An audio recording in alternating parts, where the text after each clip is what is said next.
It'll be the only one. Only one, yeah, perfect. Okay, yeah, I had. Hey, see. Yeah. I don't see that one.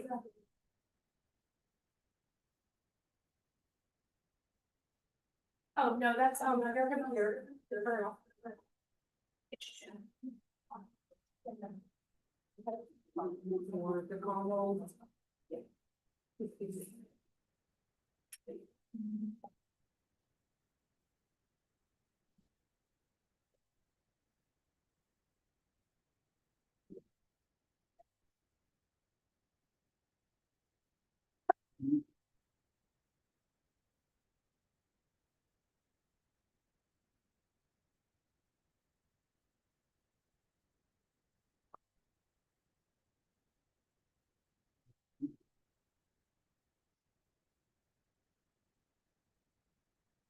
Are you gonna make the announcement for a special meeting? First. Marina.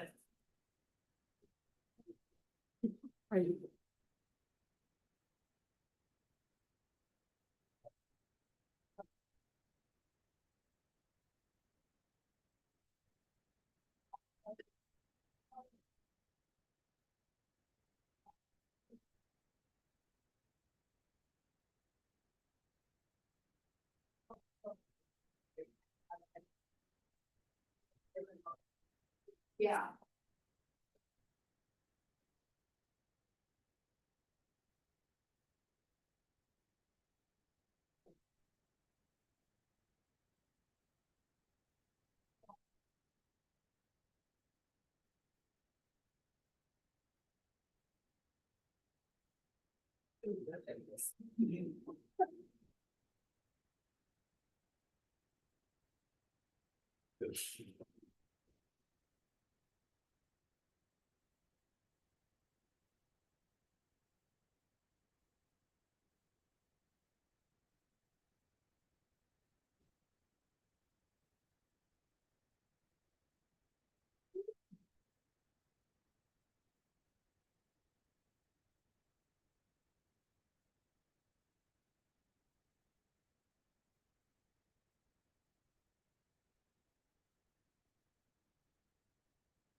Good morning.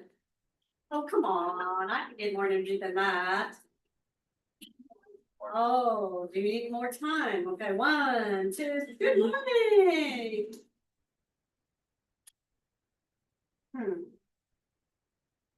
Okay, it's warm outside, a nice sunny day. So happy to see all your smiles here this morning. Okay, that's better. That works. Okay, I'm gonna bring Lisa up to make some announcements this morning.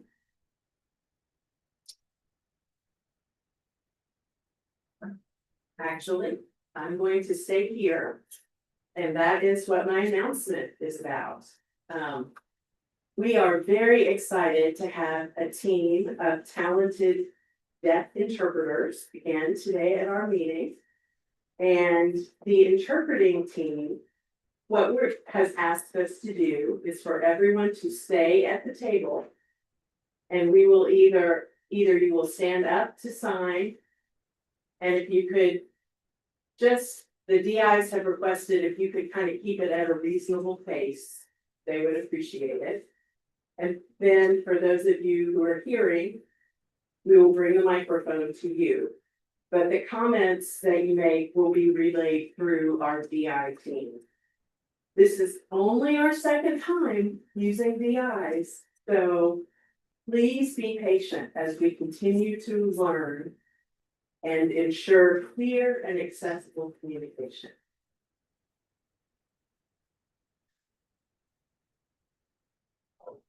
All right, so I will move on to the roll call. Austin. Holly. No. Oh, sorry. I just did the thing I said not to do. Alex. Present. Amy. Here. PAD. Which I think today is Brenda Pond. Marina. Carl. Mandy. Could not be with us today. And neither could Tony. Tennessee School for the Deaf, I think we have Ray Boland with us today. Welcome, Ray, and welcome, Brenda, those of you that it's your first time at the table with us. We appreciate you. John Johnson.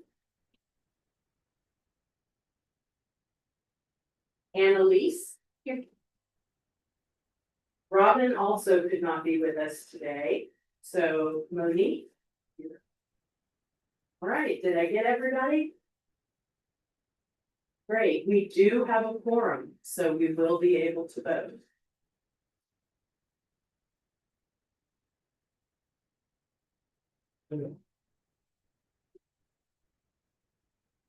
Thank you, Lisa, for those announcements and roll call.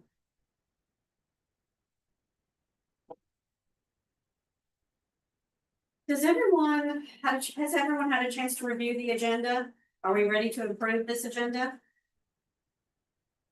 Any changes that need to be made? We can leave it as it is. Okay, can someone please make a motion? Amy has made a motion, okay. Anyone want to second this motion?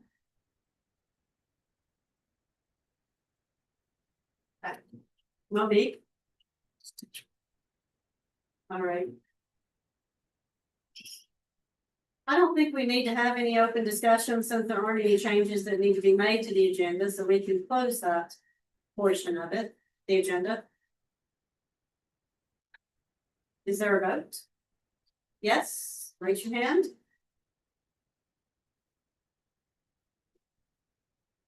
Seems like everyone has raised their hand, so we can move on. I would like to have a moment of silence.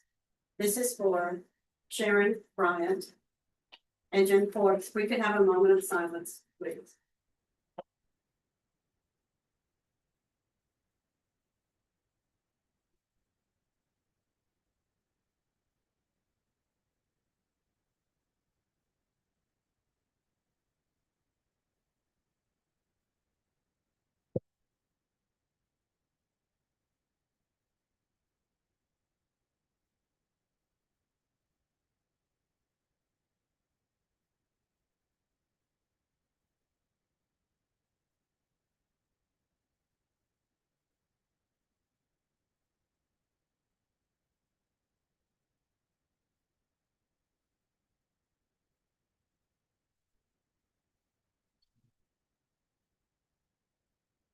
I guess what we would like to have is an executive director's report. If we can have Lisa make that report now.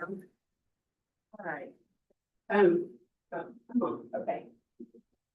I wanted to say just a little bit about Sharon and John.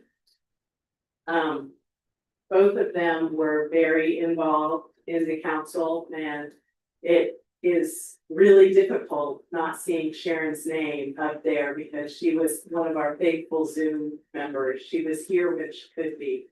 But for those of you who don't know, Sharon passed away 2 days before Christmas. And she will be very missed in the deaf community. And then, of course, our dear John Forbes, who made it to these meetings as much as he possibly could, was involved in, he was the heart of TODB. And just a tremendous presence, especially in the deafblind community. So they will both be sorely missed. Not a lot to tell you about today. It seems like it's been forever since we met. I have been to the Southeast Regional Institute on Deafness since we were here last. And I represented TCD, DBHH and the state on the board for SERID, SERID. That was a great conference and a really good opportunity for me to network with people from lots of different states. So I enjoyed that. One of the things that we have been involved in, at our last special meeting, we talked about deaf services in VR and the changes that were going to happen with deaf services. And one of the things that we have started to do is train employees who have been working as general counselors to kind of dip their toes into working with people who are deaf, blind, and hard of hearing. And so in order to do that, they have gone through extensive training. And as part of that training, they've let me go back to my teaching roots. For those of you who don't know, I taught in the grad school at UT for about 8.5 years. And I've gone back to my teaching roots and I have been working with them to try to get them somewhat up to speed. Now, we understand that there's a big difference between someone who has gone through a program to study intensely working with people who are deaf, blind, and hard of hearing. This is a little bit of a Band-Aid, but we're doing the best we can, and their questions have been outstanding. And I think they know what they don't know, which is part of the battle, So that is what I have been spending a lot of my time on. And then getting everything ready for this meeting, and I'm very happy to say that we are live streaming today. Yay! All right, that's it for me. If you'd like, I'll just pass it on over to Annalise for her report. All right, good morning. I also do not have a lot of updates. The first one is, you may have noticed Andrea Levy is not here. She is no longer with vocational rehabilitation. So that's a little bit of an update. And I just wanted to take the time to discuss kind of what vocational rehabilitation is in general, for those who may not know or have questions. Also, I should have introduced myself. I need to be an supervisor. I'm the ER field supervisor for deaf services statewide. Okay, so our aim is to reduce barriers to employment. For people with hearing loss, that can be providing interpreters or educating employers, things like that. Our goal is always employment. So if you have someone who needs something not related to employment, that is not correct. So we can help with resume development, mock interviews, support on the job search. We can sometimes do training, the secondary, kind of depending on the customer's needs. We're always customer focused. So this is just kind of a highlight of everything. We really do provide a lot of services, but I'd be here for days talking about everything. So we also do job retention, and that is to help someone keep the job that they already have. So if they needed to purchase a hearing aids or some kind of assistive technology, we can look at that as long as it's connected to their employment. And I did want to mention some of our services do require financial participation. It's not just we give you whatever you want, but anything employment related, like job search, mock interviews, resumes, things like that, we will help you with that every time. So that's all I have.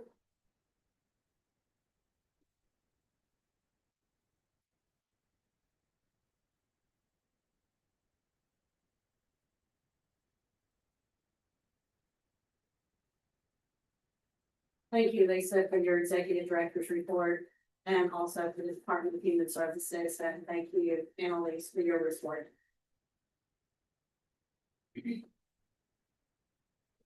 I would like to move on to unfinished business.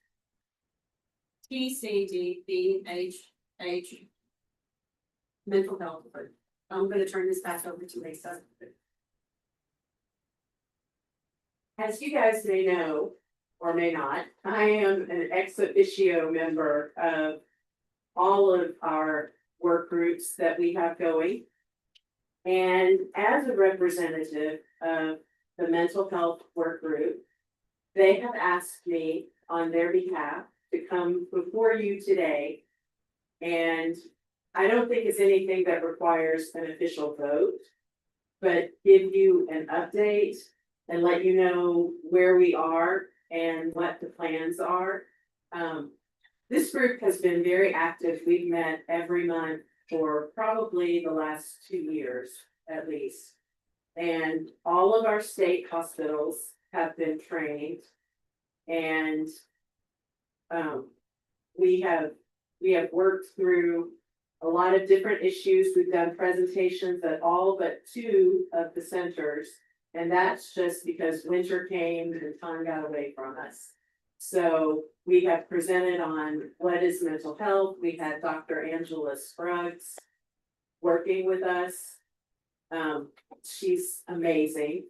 You guys usually see her up here interpreting, but she's not with us today. So what we have decided to do is we have hit the point where we believe we have kind of tapped out on what we can do. And so what we have decided to do is dissolve the work group and turn it back over to the individual deaf centers to work on mental health. Now, that is not to say that those of us who were involved will not be available for consultation. We absolutely will. And we do intend to finish out those last 2 presentations. I know we need to get to Bridges East and Knoxville Center of the Deaf. And once those 2 are completed, we will have completed our journey with the work group. So we wanted to update you and let you know that that's where we are. Are there any questions, comments, anything I can answer? I may be able to answer.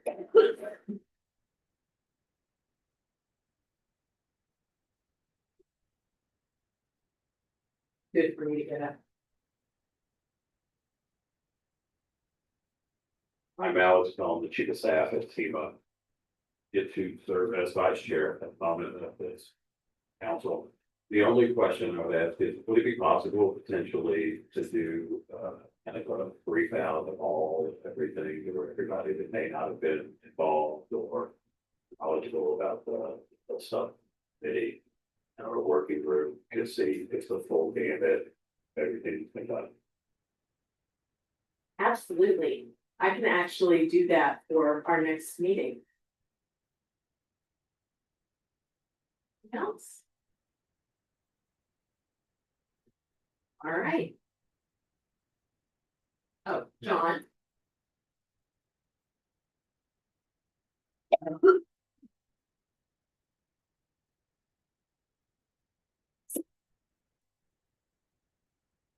Okay, this question is about the mental health task force, which was established in 2019, I believe. It was a very strong team. I know that they got down to business and got some things done, and then 2020 COVID hit. Eric did a wonderful job and has marked some successes with that. So I guess that also went with Bridges West as well. And that aligned with some goals of MHIT.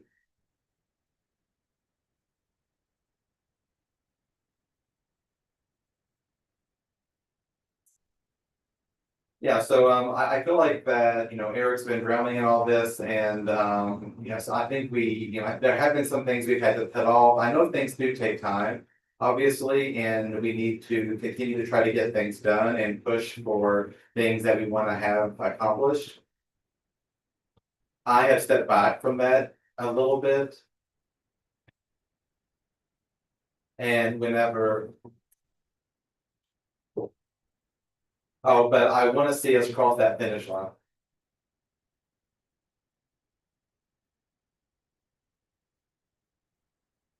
So I think there were issues with the time frame and how things were laid out. It's taking a long time. So I would like for the council to give us basically a blank check where there's no time limit. Or I'm sorry, to not have a blank check and to be more speedy and get things done. There are people out there who need help. There are issues that need to be addressed.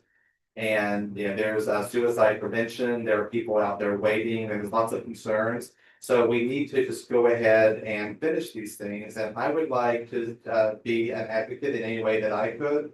But I do think it's important that we finish all the goals we had set. And I hope we have good luck doing that.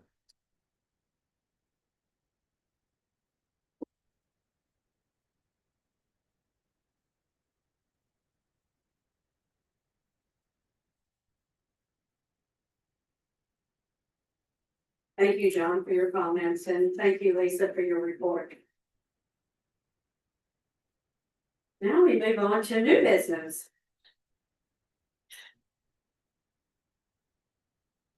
Okay, this is a election of a chairperson and a vice chairperson. I know that you are all pretty sure that everyone has received my email that I sent out last week. I am not running again for this year. I believe John has a comment he would like to make.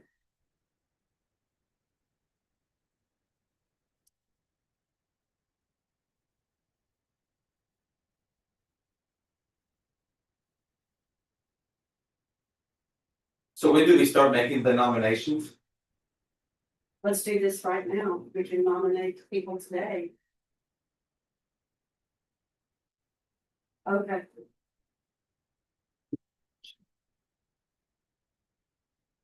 Let's nominate first for the vice chair person. Let's do that position first. And then we can move on to the chairperson. Is that, or would you prefer to vote for the chairperson? Okay, well, Lisa wants to do the chairperson first, so let's do that.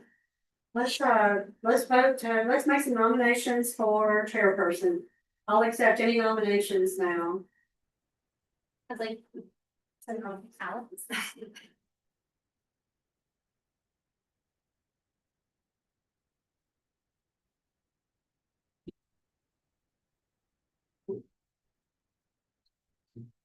Alex, do you accept that nomination?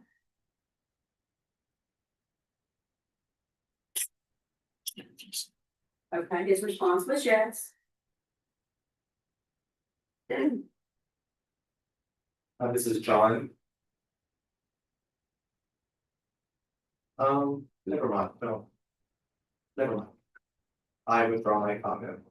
Well, I was gonna nominate Alex as well, but anyways, didn't get to that. Okay, are there any other nominations to be made? Alex is the only nominated name at this time.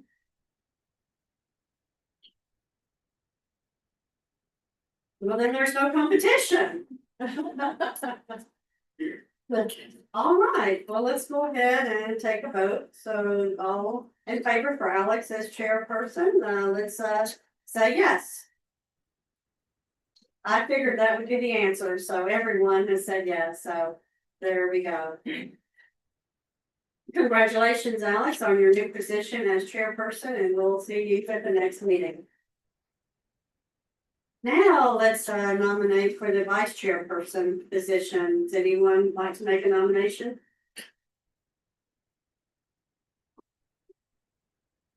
I just wanted to remind everyone that since our new chairperson is hearing, we need to have someone who is deafblind, or hard of hearing to be our vice chair.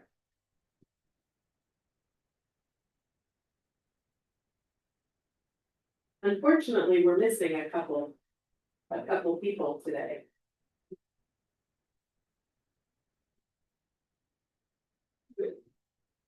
Okay.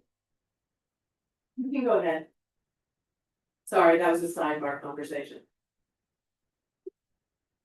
Thank you, Lisa, for that reminder. I did forget to mention that. You are correct. It does need to be a deadline for a hard of hearing person. So, let's see who's here. I don't know, we had some that were not able to make it today. There's a couple, Carl and John. Let's see.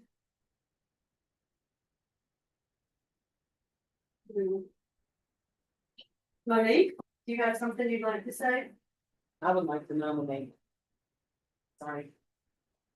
I would like to nominate Paul.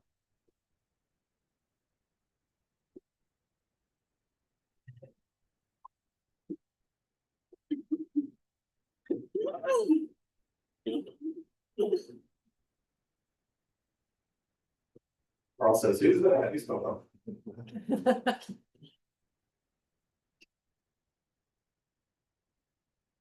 Carl, do you accept this nomination for the vice chairperson? And this would be whenever the chairperson is not able to attend, you would host the meeting. Well, so that way, if Alex is not able to make a meeting for some unknown reason, you will be here to take over that meeting. Okay, Carl has said yes, he does accept. So Carl accepts the nomination. Is there any other nominations, any other names? Okay, it seems there are no other names to be nominated, so Carl has accepted to be the vice chairperson, so I don't think we need to vote since I know everyone's going to agree for this, right? Yes, everyone agrees, of course, so, all right, congratulations, Carl. Thank you. Now, let's move on to the interpreter licensure. Let's have a discussion about that. And I would like to begin this discussion. Since I stepped down from the chairperson, since I am stepping down from the chairperson position, I need to. She needs to set back so she discuss. I'm gonna be stepping out of my role as the chairperson for this to make this discussion.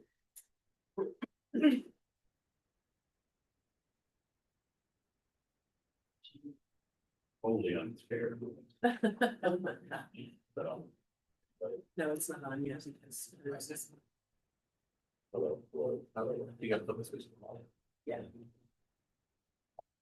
There we go. Okay, I can handle tornadoes, but not a microphone. Okay, we are gonna talk about the interpreter licensure bill. I will turn it over now.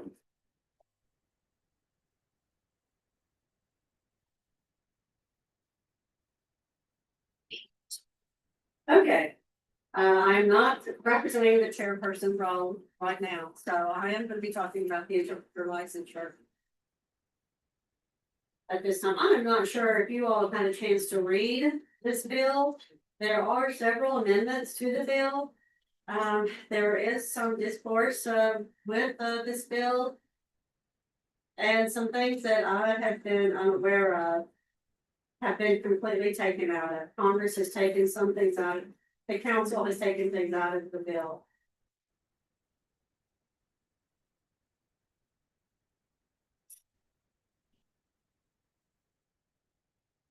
So since the council has been taken out of the bill, I will talk about one amendment.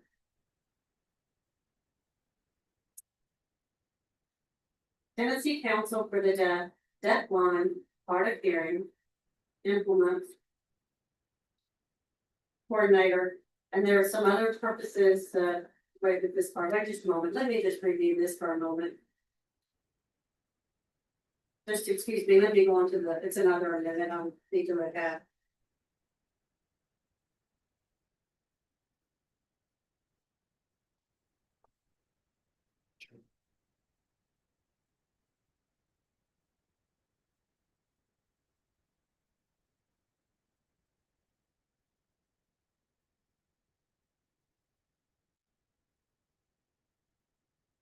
Okay.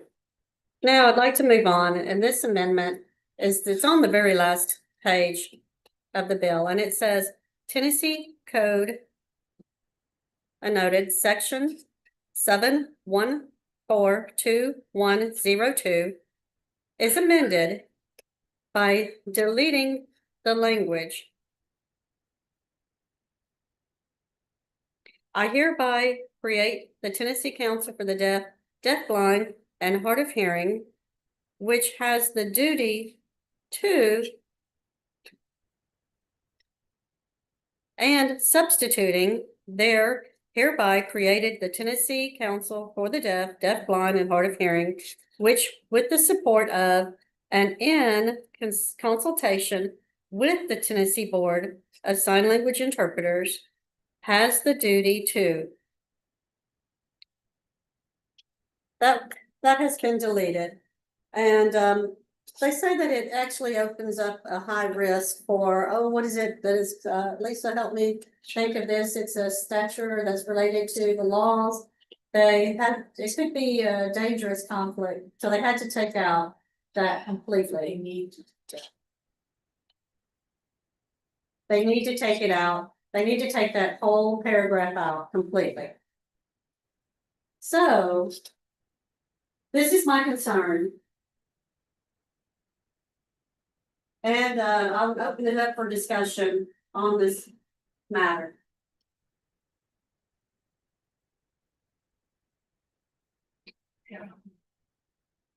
Ooh, sorry. I'm just wanting. I just wanted to clarify your concern. Is your concern that the council was removed from the bill, just to make sure I understand clearly? And you can repeat that. Your concern is that the council was taken out of the bill? Just to make sure I understand that clearly.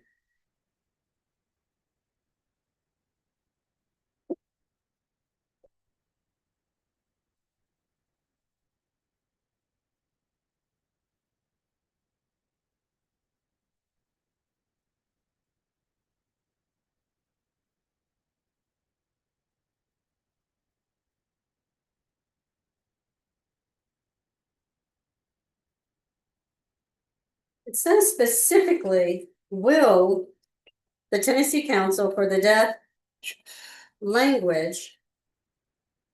It has a duty.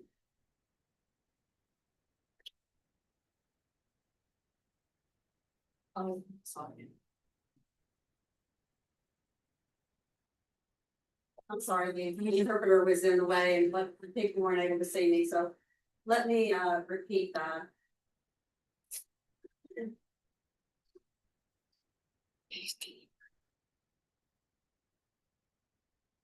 The Tennessee Council for the Deaf goes on and it says has a duty. What does that duty refer to?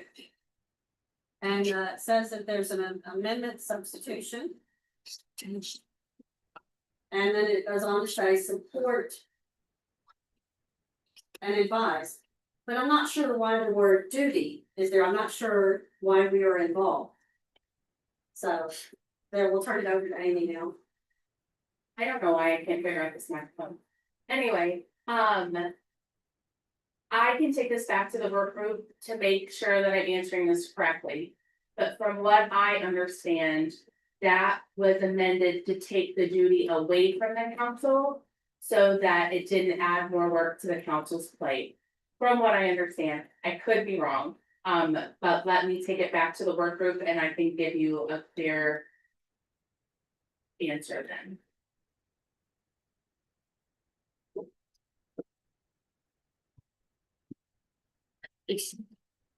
Okay, but the amendment does have the word duty in there.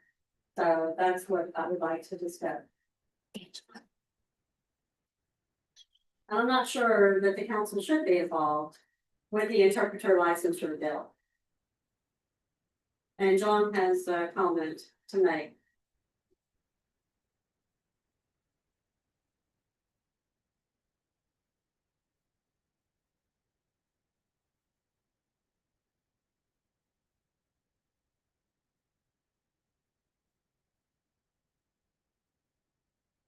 Okay, so since this has been introduced in the state, I'm not sure why that was brought up.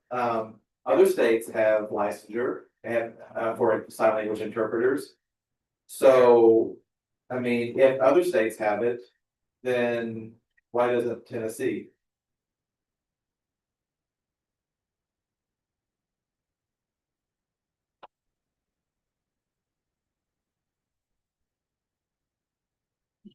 Amy, could you respond to John's question?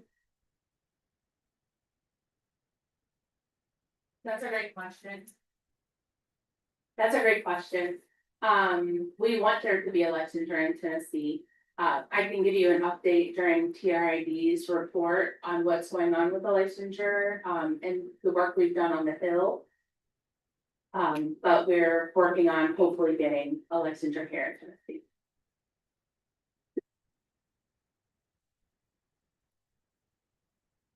I'm floating around today. Lisa would like to make a comment now. About what the bill is. Oh, Oh, sorry, you have a change. sorry, Okay, go ahead. the number of the bill.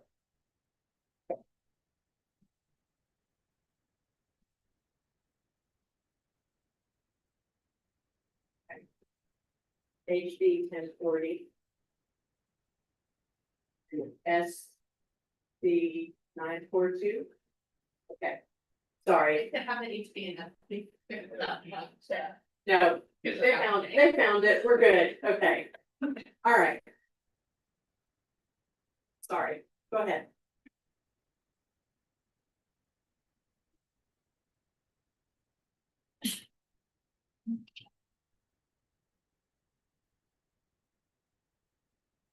While we are on the topic of interpreter licensure, I feel like I have already presented my concern. Are there any other concerns?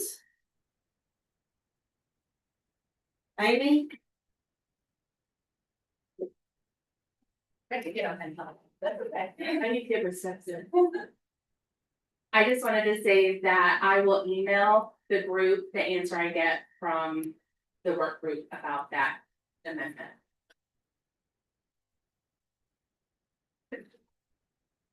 Lisa? I think the concern from the council's perspective is, or should be, that we are concerned about our name being, the in consultation with is fine.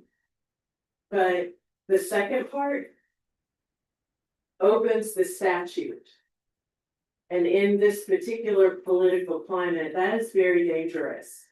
It could be very dangerous for the funding for our centers. Because once you open, my understanding, and this is not my area of expertise, but my understanding is, once you open that statute, anything can be added or deleted. And if that were to happen, it could endanger the funding that we have for our centers, which would be tragic. So we don't want to see that happen. So it's not that, I don't think it's that the council doesn't, I mean, I know I personally am in favor of licensure, so that's like a personal side. But, that's just a concern.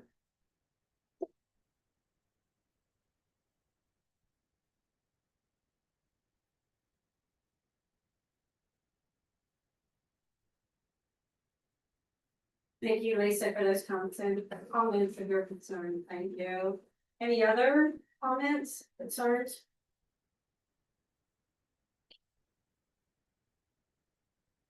Okay, I'm gonna turn it back to you, Alex. I'm real. Got it on for you this I time. think it's whole thing. I think just such. Okay. Are we going back to discuss the bill? Or- Okay, Bill, But we have finished that. I'll turn it back over to you, Ron. Let's turn it back to me for, As the chair. Thank you, thank you, thank you. Thank you, Alex, for presenting that role. Now, we're gonna talk about the educational interpreter development program. We're gonna turn this over. Jody. All right. Jody. You can come up, Jody. I have a somewhat lengthy introduction from Nancy Benning Martin, who is she's CEO, correct, of Bridges. And she could not be with us this morning, but she wanted to do Jody's introduction. So she sent me this morning. I have not read it, so bear with me. All right. Good morning, everyone. I'm so sorry to miss seeing you today. Jody and I were scheduled to present together at the February meeting. But the change to March meant that while you are enjoying the hospitality of Bridges for the deaf and hard of hearing, I will be enjoying the hospitality of the Kentucky Expo Center for a 3-day volleyball tournament with my youngest. Cross your fingers for her team. Though I could not be there in person, I still wanted to introduce Jody and the extraordinary Educational Interpreter Development Program, EIDP, that Bridges for the Deaf and Hard of Hearing has built over the last almost 3 years. When the Tennessee Department of Education sent out the RFP for an organization to recruit and train 240 educational interpreters for Tennessee's K through 12 public schools, there was a very short turnaround. I think we had maybe a week to design a program and submit a proposal. I remember sitting in my office with Eric and Mimi for all of 45 minutes one Friday afternoon and making the decision to move forward. The reason we were able to move so quickly and effectively is because we've been thinking about educational interpreters for a long time before the RFP came out. We know that educational interpreters are often the first and sometimes the only language model our deaf and hard of hearing students get. We know that the classrooms need the best interpreters working. We also knew that many of those interpreters are spread out in isolation across Tennessee's mostly rural counties, where they are isolated and struggling in systems that don't understand their value or how to support them. And that even in our urban centers, interpreters in mainstream classrooms are often undervalued, have limited access to professional development, and are sometimes used as more like assistants than as valued members of the educational team. I have a background in education, so I understand how to build the framework of a program. The grant is for 5 years. We need 3 tracks, one for seasoned qualified interpreters who simply needed a year of support to get ready for the EIPA, the test, and support getting their educational license. A second track for working interpreters who need little more development and a little more time to be ready. And a third track for recruiting university students into this noble career. Students starting out fresh who need the full 5 years to get to our goals. We also need what we call pillars. 4 pillars to focus on the educational content needed. Language, interpreting, professionalism and ethics, and the test itself. I knew we'd want deaf mentors, and interpreter mentors. What I didn't know, being a conversational signer and not an interpreter, was how to teach these pillars, how to create workshops, how to prep for the test. We could design a framework, but we need a real expert to lead the program. Enter Jody Upton. We posted the jobs. Program manager, coordinators for East, Middle, and West. But we worked to recruit Jody. She definitely played hard to get, and we understood. We were asking the Jody Upton. She has years of experience. She has every interpreter certification or endorsement or license known to man. To leave what she was doing and to take on building something from scratch for the next 5 years without any guarantee it can continue when the grant is done. There were many, many conversations with Jody, and she figured out what we hope most people figure out, that our staff is a delight. Aha. And that Bridges Deaf and Hard of Hearing is an extraordinary place, soon to celebrate 100 years of service. And that we would not let her or this program ever fail. So she took the lead to join Bridges Deaf and Hard of Hearing on this crazy journey to launch the EIVP. And how grateful we are. Jody is amazing, full of energy and love and expertise and eager to share it. Tireless in her support of other interpreters, of our mentees, of all of us. She has assembled an extraordinary team that I want to call out. Gracie Fleet, our West Tennessee coordinator.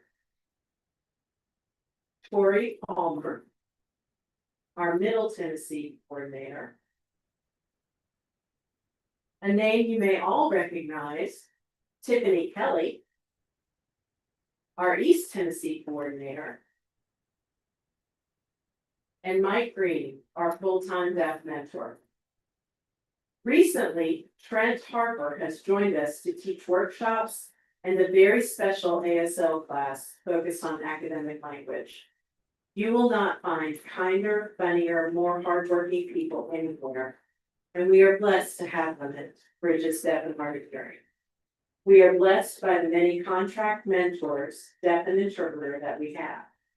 We are blessed by over 200 mentees.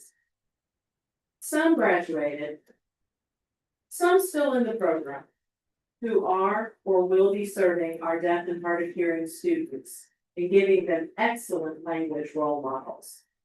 We are so proud of this team and this program. Thank you for indulging me in this little bit of information and long introduction. Now you get to see just how wonderful Jody is. So please welcome the Queen of Educational Interpreting to give you the real deal about the program. My friend, Jody Upton. All hail the Queen. Good morning. It was really great. I got to meet a lot of new people today, see a lot of faces I haven't seen in a while. So I'll just give you a brief update, explain a little bit about what we've been doing in the program. As Nancy through Lisa stated, our goal is to reach out and find these interpreters who are hidden away in K-12 schools. We have a lot of rural areas where over the years, I've met interpreters who are alone, one person in a county, no support, with a deaf child and no other interpreters to give feedback, no college degrees, nothing other than I learned how to fingerspell in high school, and so now I'm interpreting. And that's really detrimental to the deaf students that we have with right now, who will then become the future deaf community adults. So this grant has been life-changing for so many people, and I know for me as well. The main goal is to improve the quantity and the quality of the interpreters who work in K-12 schools. And in order for mentees to join the program, they have to either live in the state of Tennessee, or if they live in a border state, Kentucky or Georgia or North Carolina, they have to work full-time in a K-12 school or as a staff interpreter for that school district. And up until now, we have had we have over 200 that we've served so far. When we started this program, we did have the occasional. I want to learn sign language so I can be an interpreter, so you will teach me that in 5 years. And I can change my job that I've been working for 40 years and become an educational interpreter through your program. And so we've had to, convince people that is not going to happen. But I am encouraged, we have a lot of ITP students through Rimmell College, through the University of Memphis, through UTK, who are getting scholarships through our program. Every semester, we have given out scholarships. I think we have 34 students currently across the state who have received scholarship money to help them through school. We provide mentorship for them. We set everyone up with interpreter mentors who have to meet the requirement. The state requirement of the EIPA, which is the Educational Interpreter Performance Assessment, is a level 3.5, and that score is out of a possible perfect score of a 5. So the state requirement is a 3.5 in order to get a license to interpret in the schools. And so our mentors who have their EIPA, I require them to have at least a 4.0. Because through RID, the Registry of Interpreters Deaf, back when they had their educational interpreting certification, their requirement was a 4.0. So our mentors have that or above, or they have national certification. And then we did bring Mike Green on as our full-time deaf mentor to help some of these mentees with language. He travels also to some of the school districts to give feedback in real time to interpreters and meet with the deaf students, so that they have a positive language model that they can look up to, which I love that he's doing that. Let's see, we have 61 interpreters currently who have taken the EIPA. There are 2 parts to that test. There's a written test and a performance test that do not need to be taken in any order. But we've had 61 take the performance, but results have been about 9 months out. So they've caught up a bit. We currently are at 5 months wait for results. So we have a lot of people still waiting for results. We've had 62 take the written test. And from all those who have taken the test with us, so far we have had 28 new licenses in the state, which is great for me. We recently, just on Monday, I got slammed with a big packet of EIK results for a bunch of our mentees who then were qualified for a license. So right now we have 5 more who are in the process of applying. It takes a little bit to get scores sent to the DOE and then for the DOE to actually approve it. So moving along there. And I want to share, I don't want to take up all your day, but I do want to share a story that just happened this week, and I may get a little emotional. But the point of this grant is, we need these better interpreters to serve these deaf students, to serve these hard of hearing students, the deaf blind students. And we had one particular interpreter who lives in the absolute boondocks of Grundy County, no support, the only interpreter in that county, annually attends the Educational Interpreter Institute at TSD. And that's where I met her probably 20 years ago. She has been constantly frustrated about her inability to pass tests because, again, no support. Her only workshops that she was available for were at the TSD week-long institute.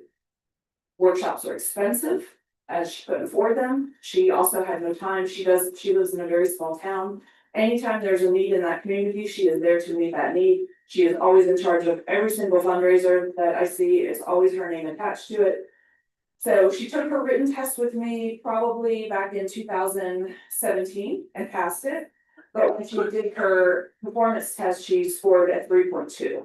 So that was not enough to get her license. So she was very upset about that. A very nervous test taker, was very discouraged, was ready to give up. And then this program started. So I reached out to her and wrote her in. She's been meeting weekly with our deaf mentor and she absolutely loves him. She also has a hearing mentor she's been meeting with. I convinced her about 9 months ago to go ahead and take the test. Just try. Just go, it's free. It costs you nothing. The grant pays for it. So that stress is off of you. We've noticed, just a little sidetrack, a lot of interpreters who have come into our program are amazing interpreters. They just never had the money to pay for a $450 performance test plus a $360 written test in order to get their license, in order to get their pay raise. So I talked her into it, we thought, let's try it, we'll just see where you're at, if you don't get your 3.5, we'll have the feedback, we'll work from there. She got her results on Monday. And she did get her 3.5, which is the state required score. Do I wish it was higher? Oh, yes, and she will keep working, but that woman sobbed all day long, all day long. She cried to her husband, she cried to every person she knew, she immediately called her mentor, she called me. We walked through her license the next day, and now she is in process, and she was just so thankful. She said, I never would have done this, I was gonna give up a long time ago, and because she is continuing to improve, that means that the students can get better services, and that is my heart. So, I'm really, really proud of this, I'm so thankful for this. I know Eric hounded me to take this job, and I kept telling him no, because I was working in school. But I got sick, and my doctor told me to get out of the journey situation, so this came around at the perfect time. I love what I'm doing. I feel very, very supported. Nancy and Eric have been great support with all of my crazy ideas. If they think it's nuts, I can try to push them towards it. And my team is the best team ever. We have some changes that are in the works for the future, hopefully continue to improve things. But that is where we at currently. And while we do have over 200 in the program, the goal is 200 to pass the EIPA. So we are hoping that everyone in the program right now will have, if we continue to the end of the grant as it stands right now, everyone will at least get the opportunity to test and possibly retest before the current grant cycle runs out. That is all. Thank you, Jody.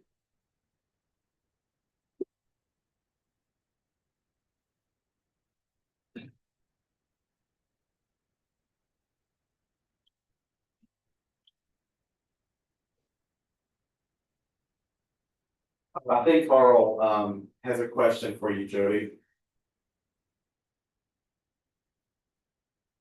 Or was it Carl or John? Carl? Okay, so Carl first and then John second. Carl, what's your question?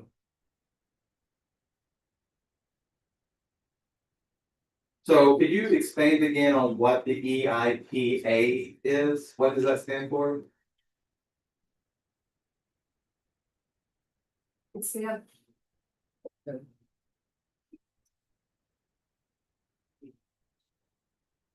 Now it sounds. It's called the Educational Interpreter Performance Assessment, EIPA. It is different from the NIC because in education, educational interpreting is a whole different beast than community interpreting. So a lot of these kids, you are maybe their only language model. A lot of the kids that I worked with when I was in the school system had hearing parents who didn't know sign language. And so they come in fourth grade and not know any sign and have no language. They're very language deprived. So this focuses on more slower finger spelling, more expansion, more, it's totally different than how I would approach a school situation is completely different than how I would approach a community interpreting situation. So there's a lot more language modeling, a lot more teaching type interpreting.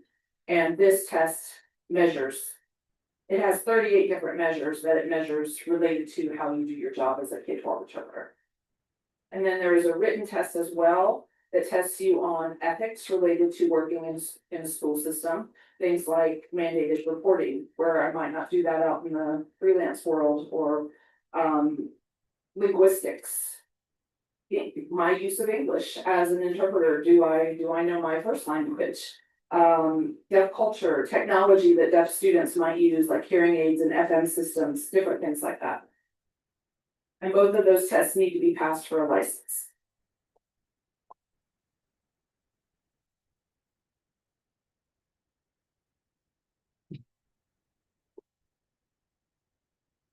Yeah, this is Carl again. My daughter Shiva. I believe she was a part of that program, perhaps. Yes. Yes.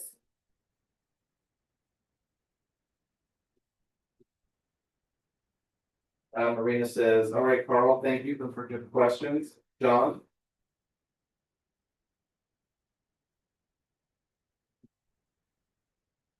This is John. I have a question. As a representative for the deafblind community, my question is two-pronged. So the EIPA, the Hamilton County Department of Education and partnership, I want to know, do all the counties know about that? Is the information widespread? And is there any way for other counties to get involved in this program? I, in one way, lost my motivation. I'm a strong proponent of the EIPA, but, I've lost my motivation to sort of spread the word. So do all the counties know about it? That's the first question. And then I see there's lots of talk about deafness and hard of hearing, but I keep seeing deaf blind being left out.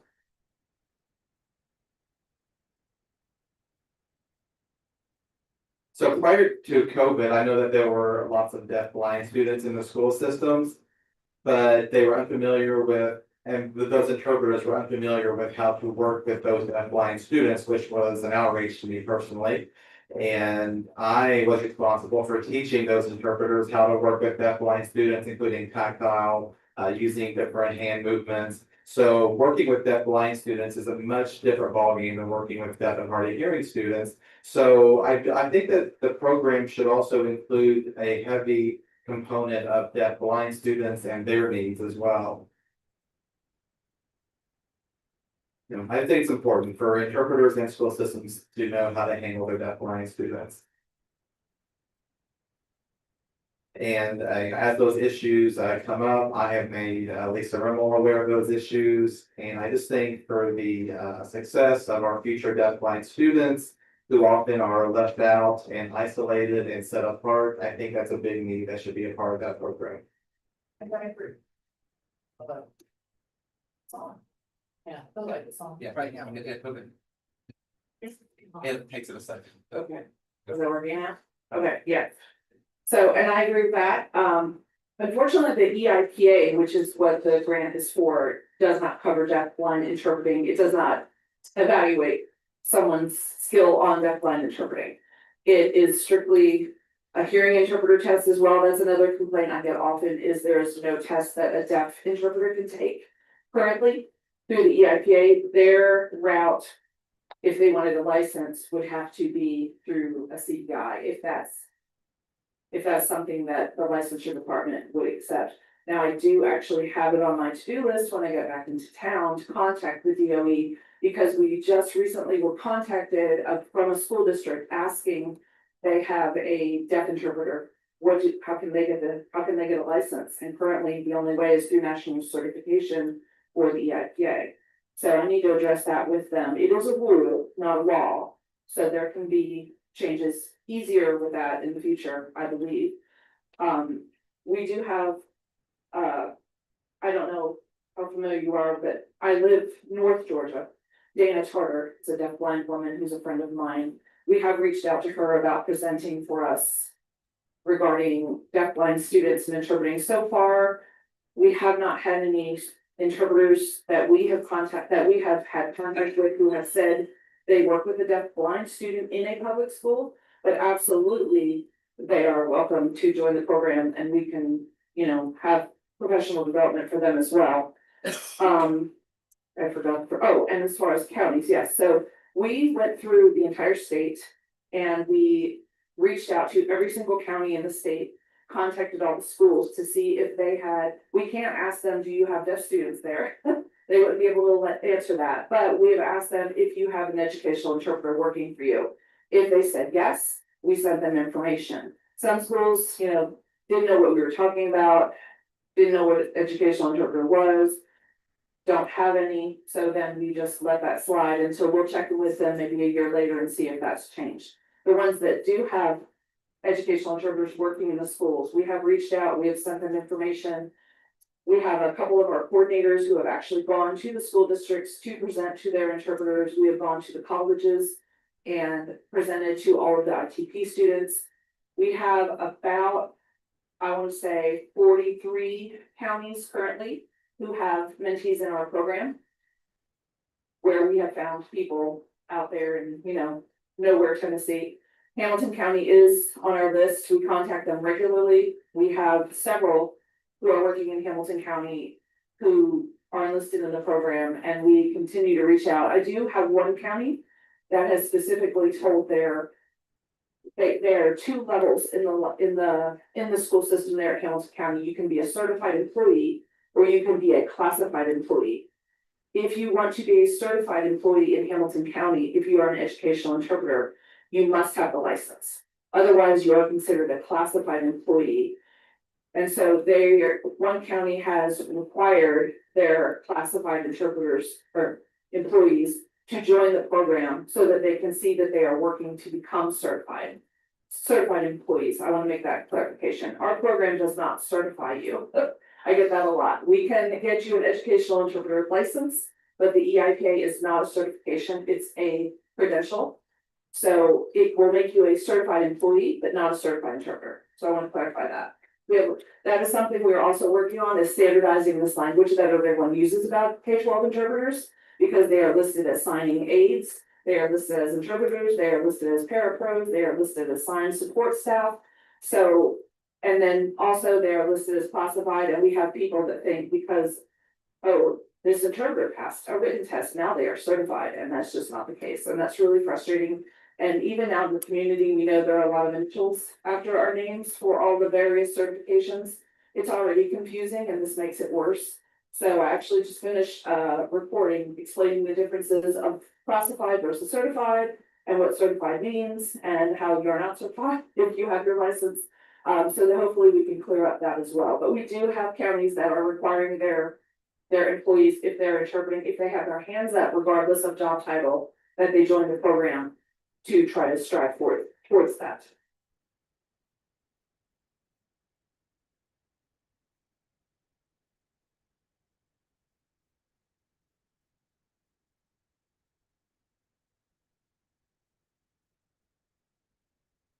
This is John again. I do hope that we reach out to more counties, Hamilton County, counties right outside of Hamilton County.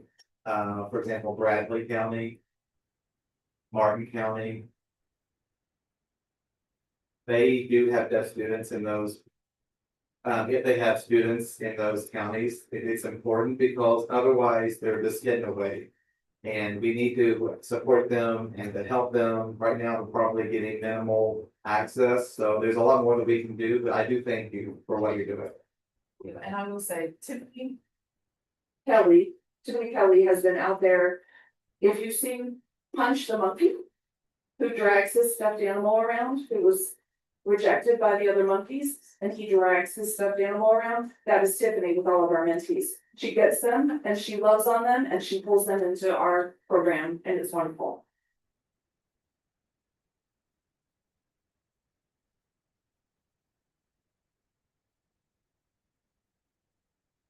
And this is Tom, Tom agrees, Chris agrees.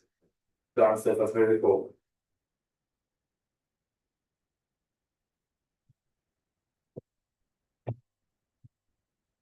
All right, thank you, John, for your questions and comments. Thank you so much. So next, before we take a break, I want to thank Bridges for providing breakfast over here with orange juice and cinnamon rolls and all kinds of things that I can see from here. So thank you. Take a break. On the break, we'll go up there and see what we can gobble down. Okay. We'll take a break. We'll come back at 10:30. That's my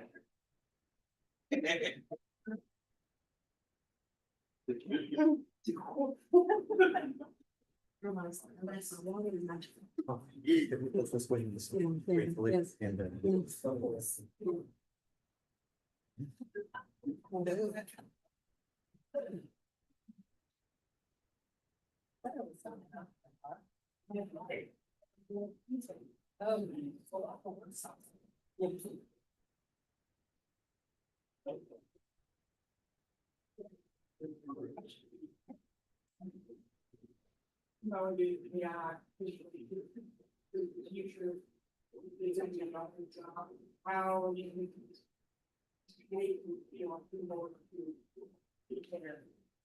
We're not getting yeah.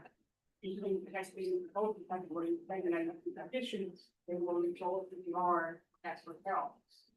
Yeah, I mean. So I need to.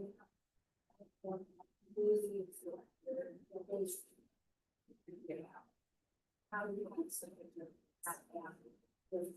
That's another thing. But there's not no one saying my dog. Yeah, I didn't know, so I mean, I said, water on it, they are, yeah, my petition is included, but you don't want to be like the things that. Guys, the events and go on. Yeah. Yeah, I'm sure, you know, yeah, I'm trying to figure it out, you know, the first way for that. Yeah, we're trying to. Okay. Trying to see if you want.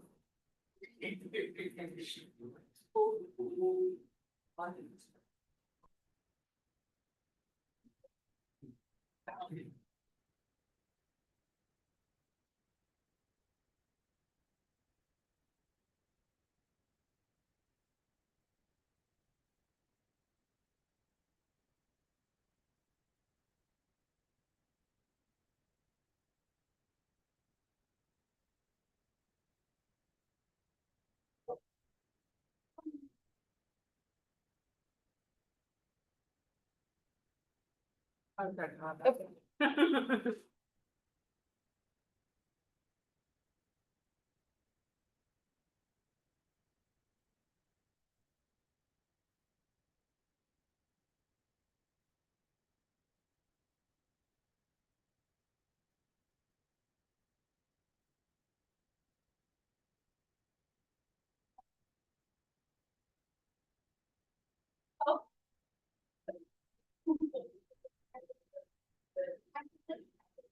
Oh, that's so funny. Sounds like. Because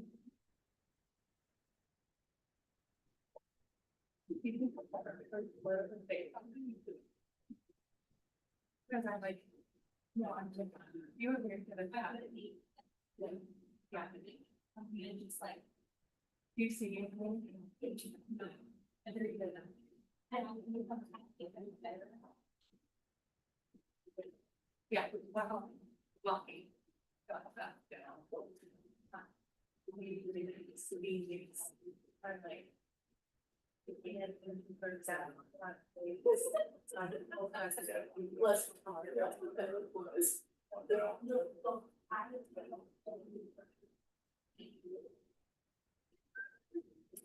I can attest that. You know that.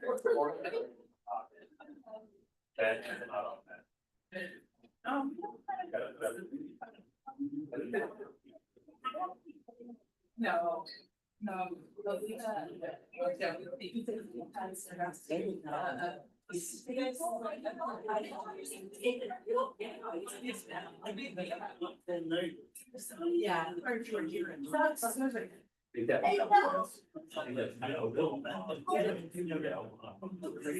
Yeah.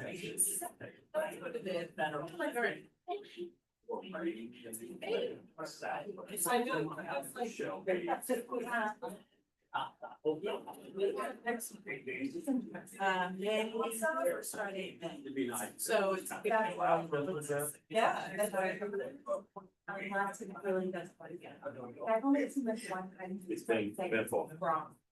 You know, it's not safe. Right.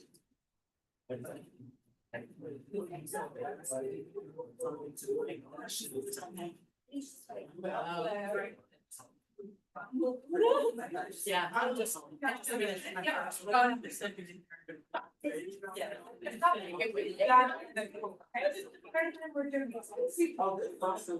Yeah. Yeah. Sorry. So it's oh. Oh.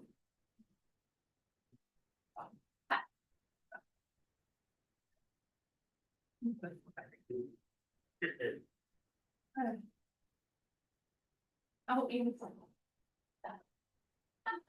Right. Oh, okay.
Yeah.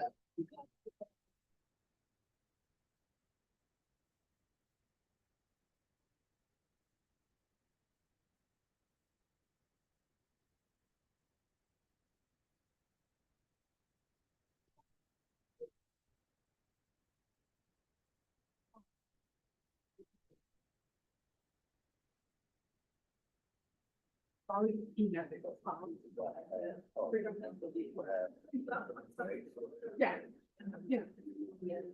I'm gonna do it that. No,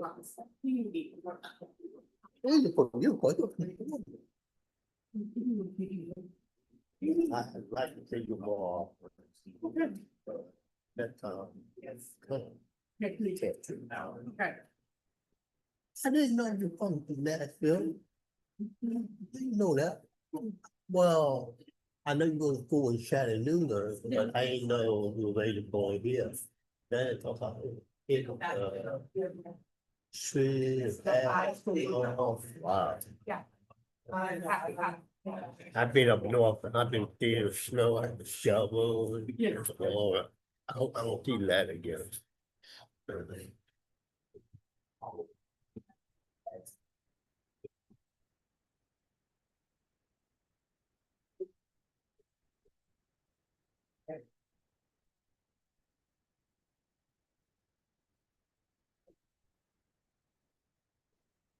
It is.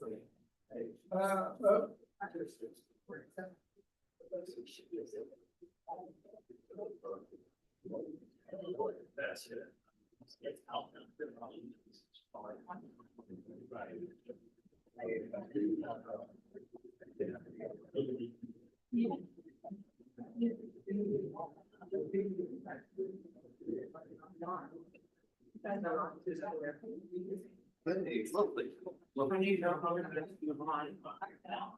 I didn't figure that out.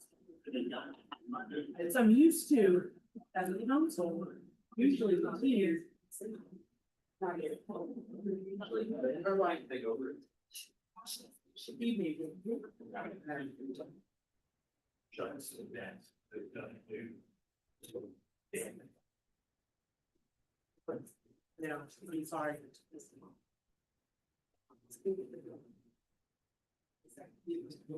Yeah, I'm sorry. Yeah.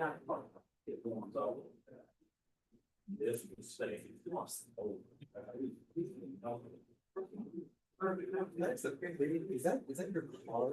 Yes. The case on? Oh, the case. Oh, you have a case on. Oh. I thought that was like, what they gave. It's.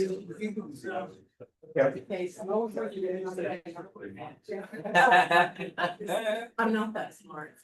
Only for count. Yeah. There you go. Hey, that's what she was saying there. Why do you?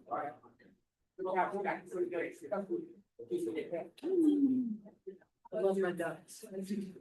That's it.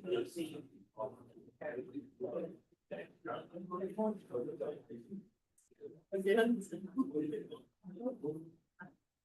I like it. I didn't get to yesterday. Ow, it's okay. Okay. Yeah.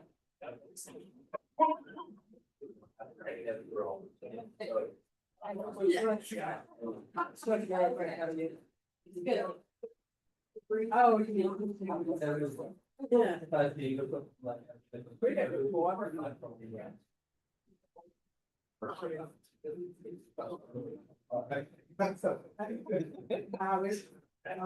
Yeah, so we were, it's in the challenge.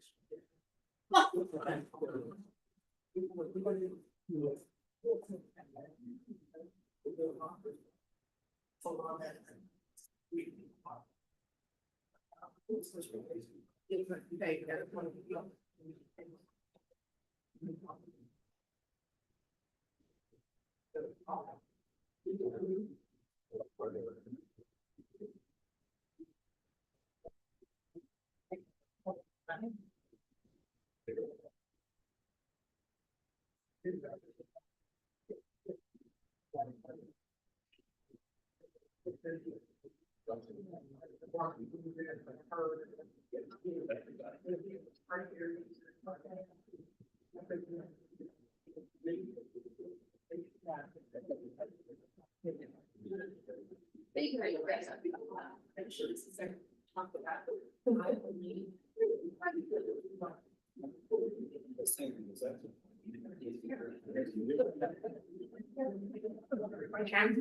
And I'm like, nothing.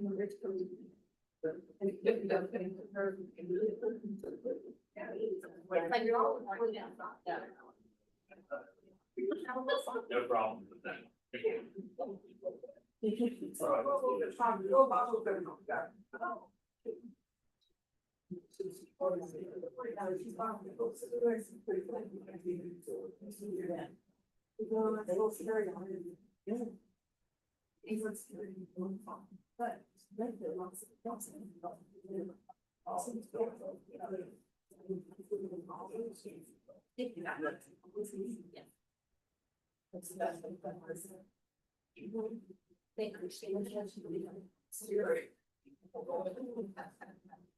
Please don't make it easy.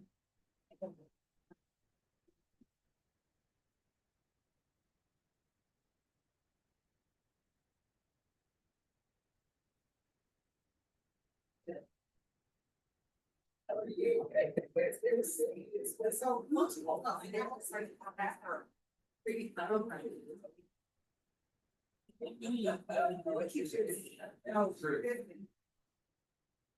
Oh, and.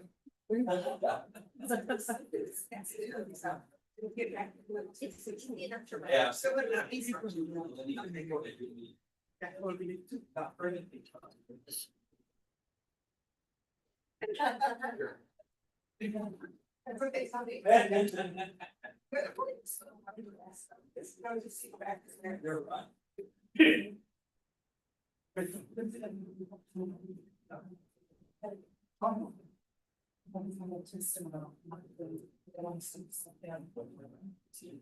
I did. But he, you know, so I was not, by the way. For having tested back there. We both nights better than the SLD, but we need to one more. So, waiting time. I love to know when you catch people like so.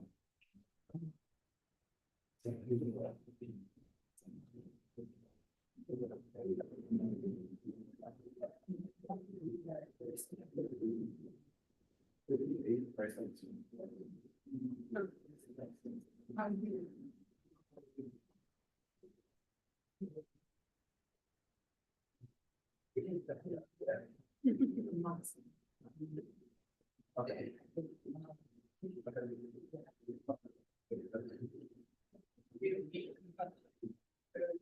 Good to see you. Be back up here in a couple weeks, so. Okay.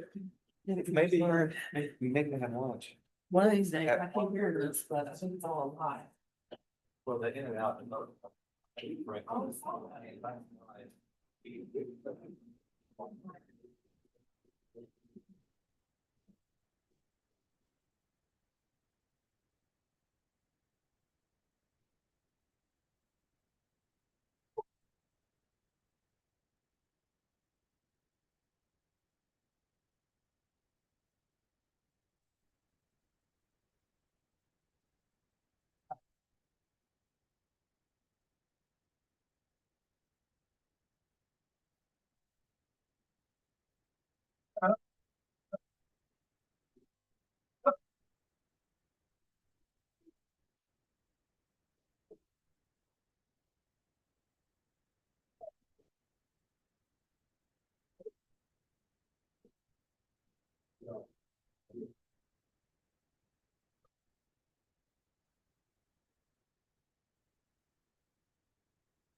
I told that's it. I will not like to be part of that. Something. I said, even if it's this, I knew that.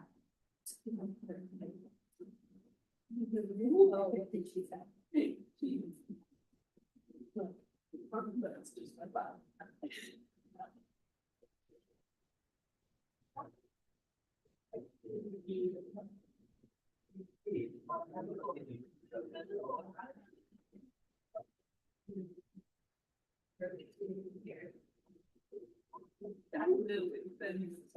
You know what, Andrew? I've never seen a reporter that. Oh. No, I mean, you're really doing them. That's. Cause I was trying to watch. Eat my. I said, sure. Sitting there, it's like. Yeah. Right. They wanted to. There, I go 2 days, they'll only like. Yeah. Well. Great job.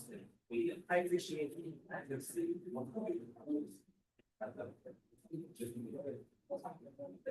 Yeah.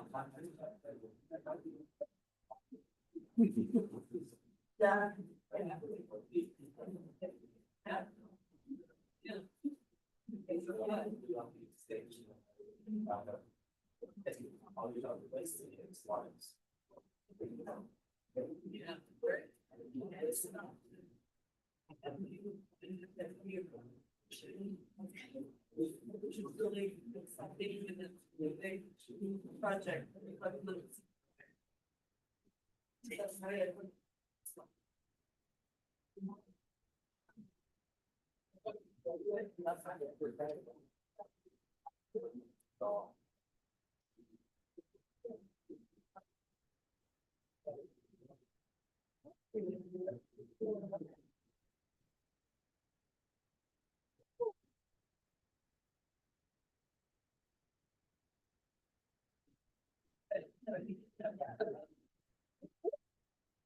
Everybody. In all of you. But since it's one of the. Okay, well, we think about. But.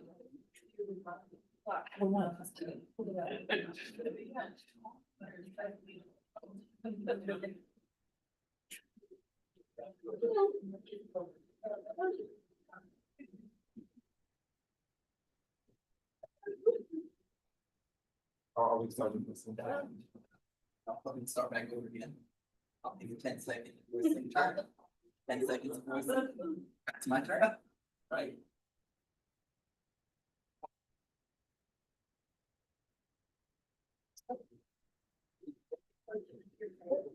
I like to do that. I do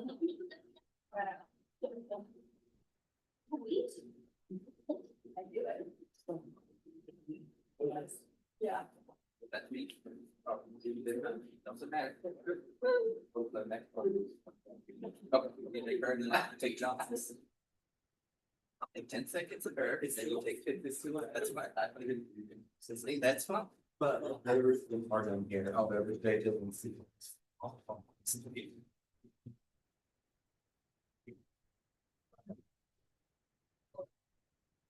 Okay, are you ready? Caption, ready to go? All right. All right, everyone, welcome back after our break. Hope you enjoy the food. You feel stuffed. These smiles on my face. Is that what that means? All right, okay. Yeah. All right, the next section of our agenda are the state grantee reports. Yeah. And Lisa's saying, no, you overlooked the council members report, that's next. Oh, okay, let me backtrack on that, sorry, council member reports. We have, Amy Langheit, representative of PRID.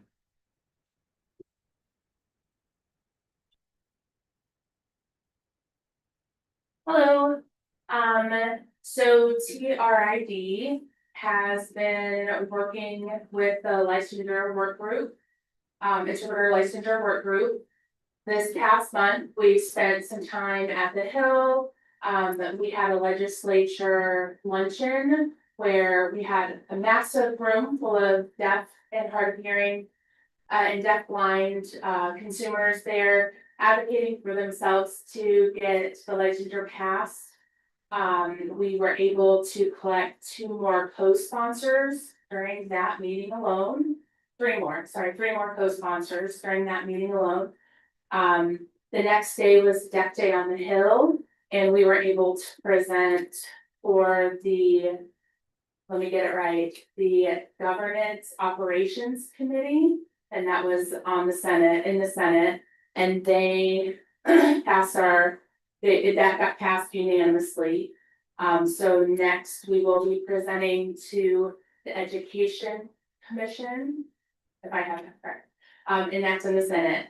In the House, it is still being held. Representative Jones will put it on notice shortly. We'll have the dates for both the House and the next steps in the Senate soon. When we do, we'll announce them on the website. The website is turf4tn.org. The number. The number 4, yes, thank you. So we'll have information and updates there and on our Facebook page, if you would like to keep up with that. Once we have the dates, we would love for the ASL community to come and sit in the meeting room. Last time they were recognized, Senator Massey had everybody stand up. It was really beautiful. We all got misty-eyed. It was incredible. So we love seeing the community come together for the greater good. So we're excited about that. We do have weekly meetings. Everybody is welcome to join, ask questions, get clarification on the bill. We encourage people to give us feedback so we know what needs to be addressed as we go through this process. 2 of the centers are represented on the work group, another agency, TRID. So we have, I want to say, percentage wise, it's 80 deaf, 20 interpreters, 80% deaf, 20% interpreters. So it's a great work group, and so we welcome all of you to join our meetings, ask questions, give feedback whenever you can.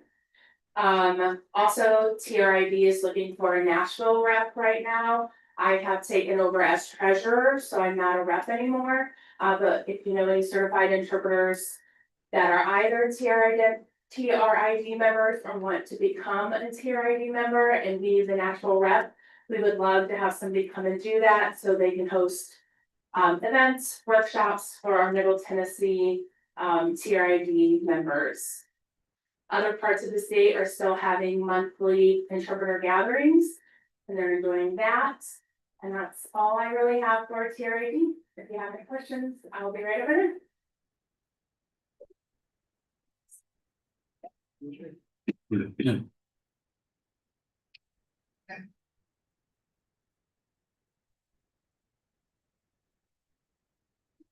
Thank you, Amy, for that report.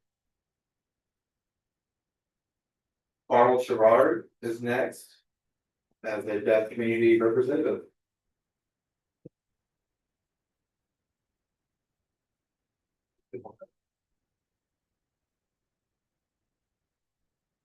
Okay, would you prefer that I sit or stand? Okay. Right, good. Want to say good morning, but not sure what time it is, but so I am in the Chattanooga area. And if someone asked if you would mind standing up, so Carl, would you stand up, please? Is this better?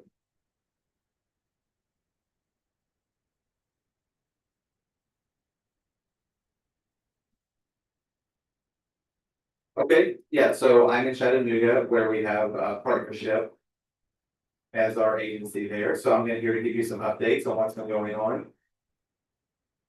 We had a deaf awareness baseball game, which was April 17th, 2025.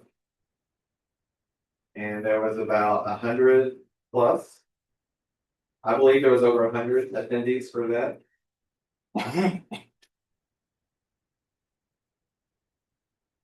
We also had a mental health workshop presented by Dr. Angela Scruggs.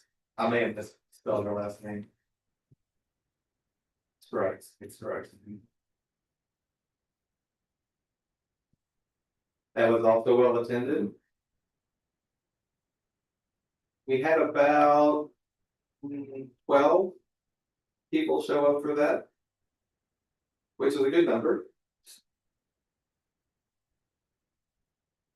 Next, we had Deaf Thanksgiving. We were able to enjoy food. There was also an educational presentation as well about the Tennessee interpreter licensure that's going on. We had about 35 people in attendance for that. That was followed by our Christmas party, which took place on December the 10th, 2025. We had about 60. So good turnout, lots of good food, potluck style, so everyone left very full, satisfied. It was a lot of fun. We also, of course, had the celebration of life for Sharon Bryant.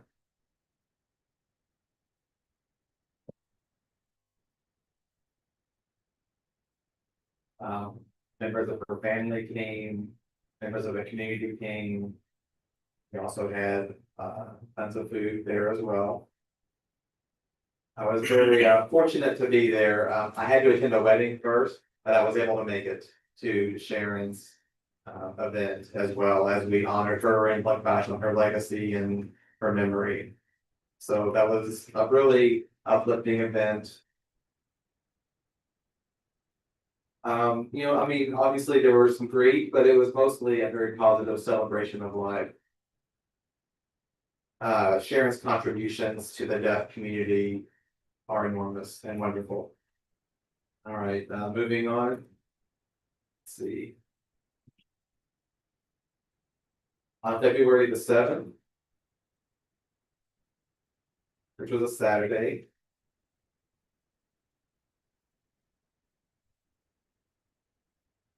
Oh, yeah, that's right. That was TAD, the Tennessee Association of the Deaf Town Hall meeting. I'd say numbers wise, I believe 23 people showed up for that, which was a good number. I was surprised we had that many. And because it fell on Valentine's Day.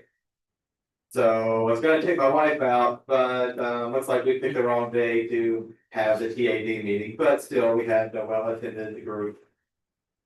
We basically talked about our concerns in the community, in the Chattanooga area, affecting our community, but it was really wonderful. We got lots of good discussion going and a lot of good feedback. Next, excuse me, the presenter for that was Hunter Tyree, T-I-R-E-Y. Okay, next event took place in February on the 19th of this year, 2026. And that was a financial literacy workshop.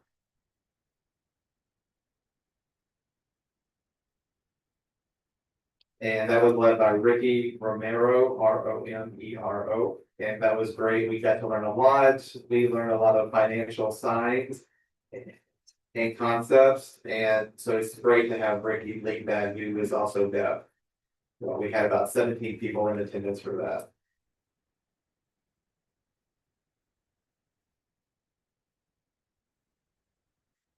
And then we also had a morning deaf social with a homeschool cohort. Had about 18.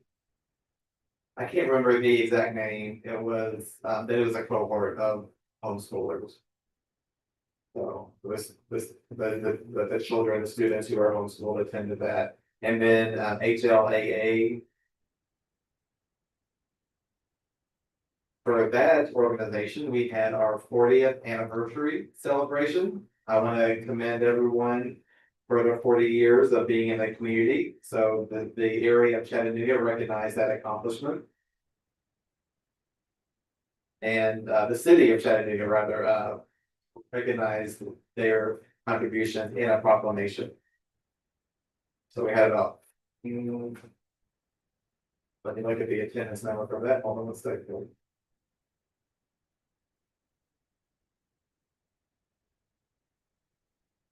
Say around 40, at least 40 were there. We had some refreshments provided, desserts, drinks, etc. So that was an enjoyable time.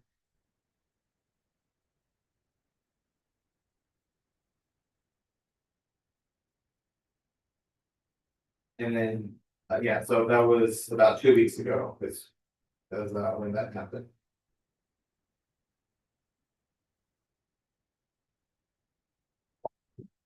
We had a meeting 2 weeks ago rather, and then Beth Wilson was there from Nashville, from the Library Services of the Deaf and Hard of Hearing. She's the program manager at LSDHH.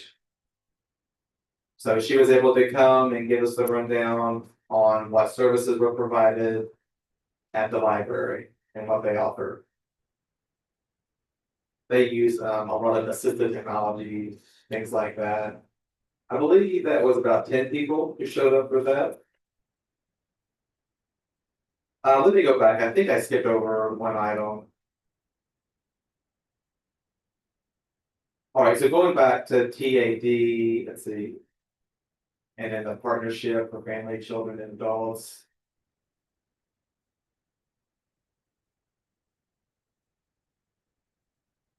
Yeah, I think that's everything. Are there any questions for me? All right.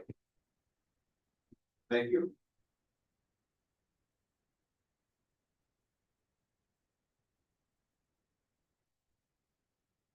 This is Marina. Thank you, Carl, for that report. Next on the agenda is John Johnson, who is our deaf blind representative. John, if you'll stay where you're at, then you can stand up.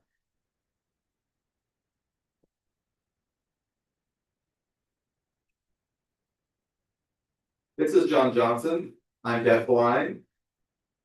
I'm gonna go ahead and forewarn everyone, my report is very long because it spans from the time frame of August. Where I missed the November meeting, so I have lots to catch you up on and lots to say.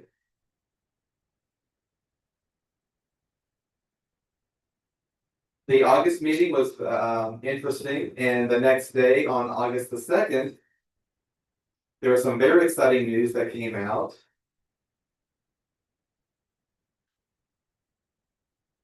And they seem to have found a cure for Usher syndrome, possibly. I was reading an article about that was published, and that was a big buzz in the deaf-blind community. So we were trying to figure out what exactly was going on, because the news came as a shock, but but a lot of people who are a more traditional, older deaf-blind were not happy about that, and we were like, what? You're not happy that there's a cure for Usher syndrome? And we had a variety of reactions to that news, because a lot of people don't feel like that they want to be fixed, or that they should be, cured necessarily, because that's their lifestyle, and that's just how they've lived over the past many, many years. So, a lot of people are hesitant to change, but we're losing a lot of SSP support, but there are lots of us who don't want to have that support constantly. So we have a wide range of perspectives on that. So, there's not just one, there's many different reactions. We also need to continue to work on the mental health aspect. And I want to be there to do my part. So as word gets out about this cure, we're gonna have some mental health things that we need to address, so I want to do my part in helping with that effort as well. I've sent the article to Lisa Rimmell. It's a very long hyperlink, so I'll send it to her. I won't give it to you right now, and then Lisa can send that out.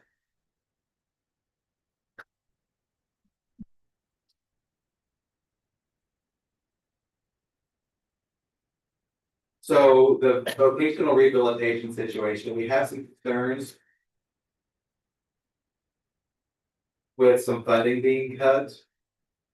And I was saying that our communities are not all the same.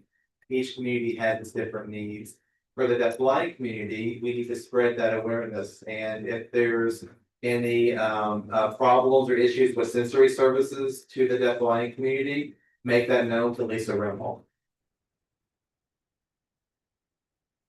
Or the center directors. And they will make that a priority in their work. But it also needs to be a priority for VR as well. To have their needs met. So again, if you have any issues, you can also reach out to DRT as well. Which is stands for Disability Rights Tennessee.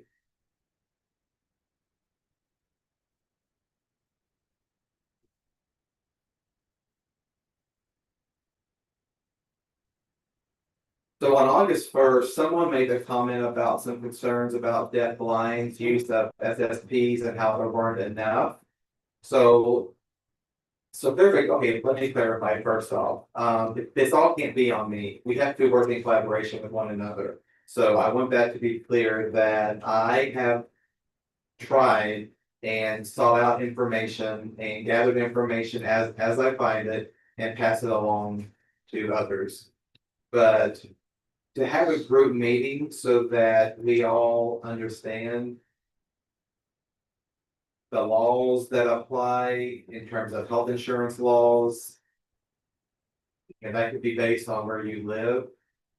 So in May, we had a meeting and there wasn't much interest despite my trying to spread the word. I have really made my effort, done my due in trying to, champion for the SSP bill. Several states have it, where they provide services for 10 to 20 hours a month, which is not a whole lot of time, but states approve and pay for that services. And if you were in my shoes, then you would know how I feel about that. And, so I'm hoping to find, 100 or 150 hours a month is what I feel like someone who is deafblind needs for SSP services. But whatever we can do, but I can't do it all on my own. I need help, and I've been trying to spread the word on that issue. There are laws that need to take place, but so, okay.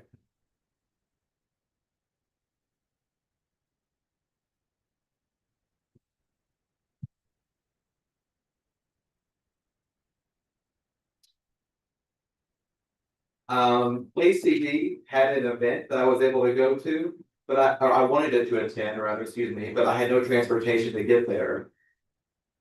The turnout was small, so I don't feel like I missed a whole lot, but if it was a large event where the community showed up, I would have really enjoyed going to something like that. So again, transportation is an issue for the deafblind community. Nashville, Knoxville, if they have large events, I feel like the deafblind are precluded from participating in those events and are forced to stay at home because of transportation.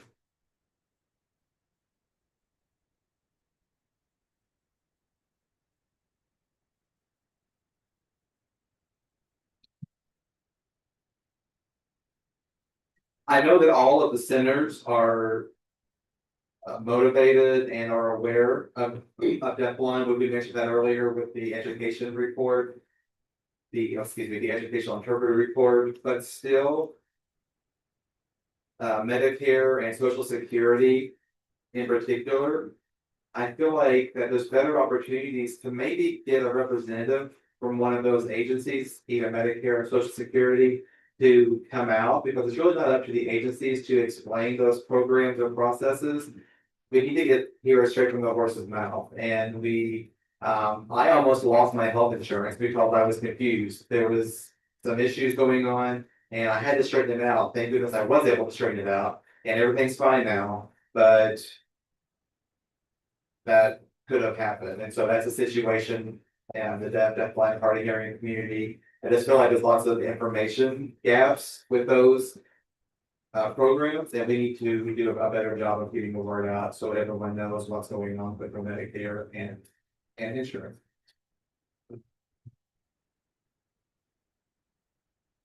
Some of you occasionally would complain, really in my area about the school here, about really partnering together. And I did really suggest the complaint to DRT. I prefer that to them. And the director for the deaf part hearing, he was out. We had a new person there. And we had to, sitcom, sign, you get sign and speak at the same time. So it wasn't, he wasn't just speaking without signing, but the SimCom, it sort of will motivate the deaf hard of hearing community. So hopefully in the future, when we get somebody who can, completely sign or something, not just, one or the other, somebody that can do both would be a good fit for that position there. Okay, now TRID, we're gonna switch.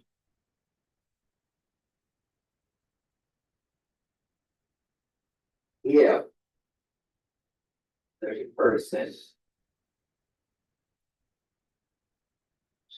Well, there's more than one person who really is sort of frustrated. It's causing a lot of issues. If I have more than one complaint, I'll only do something if there's more than one complaint. There's a lot of concerns, about previous history. Really since 2010, really no problems up until that point. 2010, they required interpreters to have a 4-year college degree, a bachelor's degree, and there's a lot of changes that have happened since then.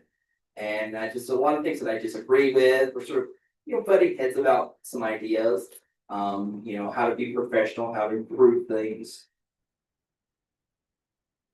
2015, VRIs seemed to become more prevalent. There was a lot of people that were interpreting. And then 2018, more and more interpreters really didn't want to. Well, let me back up just a second. So, doctors, we've sitting there waiting on the interpreter. We'd be in the room there. The interpreters didn't want to sit with the deaf client. They'd wait outside, and something sort of changed with that. The interpreters would sit privately. I don't know if they would be talking with the nurses or doctors or something. Some people said that they were. 2020, when COVID hit, and everything sort of got all messed up. Everybody became more isolated, and VRI just really expanded, exponentially.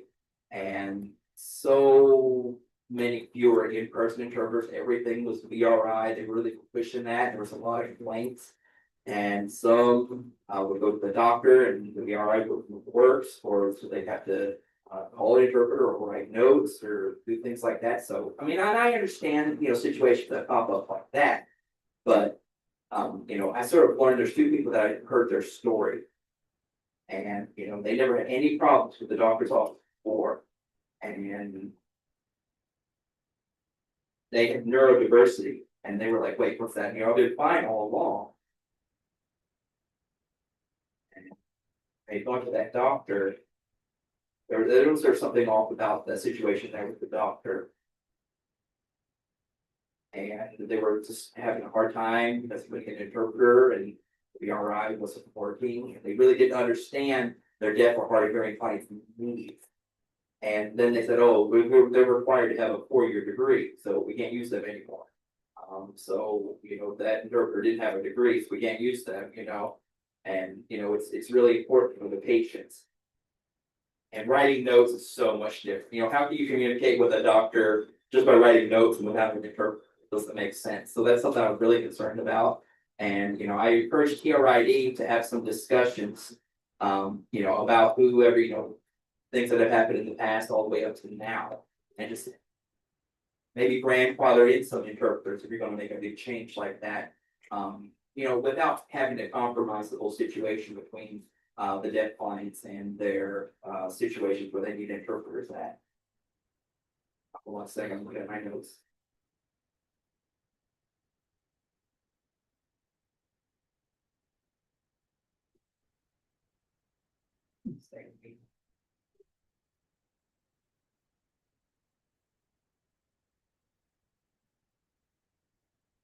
emphasize. Please emphasize. That we want TRID and the interpreters to be involved. Getting involved in improving their skills by getting involved in the deaf, blind, and hard of hearing community. They don't need to just be interpreters in and out, clock in, clock out. No, we really encourage the fellowship with the community. 1 second, I'll do my phone.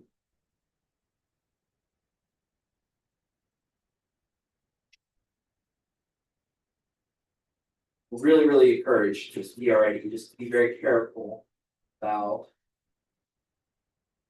how you govern the profession of interpreters and that environment, and just so it doesn't cause more commotion and problems in the deaf community. And you know, still, if you can make a mistake, realize that, figure out how to do that, and move on. Let's see second.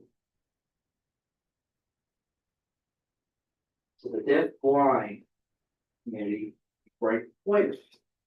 Really hard for them to find a job. A lot of frustration. I try to help them find jobs and offer them different places because deaf blind, they can work, but there's just not, there's a lack of resources. And you know, a lot of places will, you know, get rid of a deaf blind, or if they see that person come in deaf blind and you try to tell them, you know, they're deaf, and then you say deaf blind, and then they're like, ooh. So really, people can take out the blind part. They've been trying to just say that they're deaf, so they can get that job. And then, you know, that sort of creates some other problems too. So if you sort of lie about your needs, you can't get caught in that.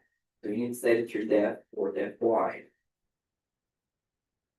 I really encourage you to get in touch with VR. VR has some protections for the deaf blind. If some sort of discrimination happens, they can get involved. You know, you don't without public harm. And I really encourage VR to just try to do a better job, the deaf blind community. When the deaf blind want a job, try not to disregard them, because they feel like they're, you know, on a yo-yo, it goes up and down, yes, no, and they're really motivated to work, but they're so isolated, and they don't want to feel that way. So thank you about that.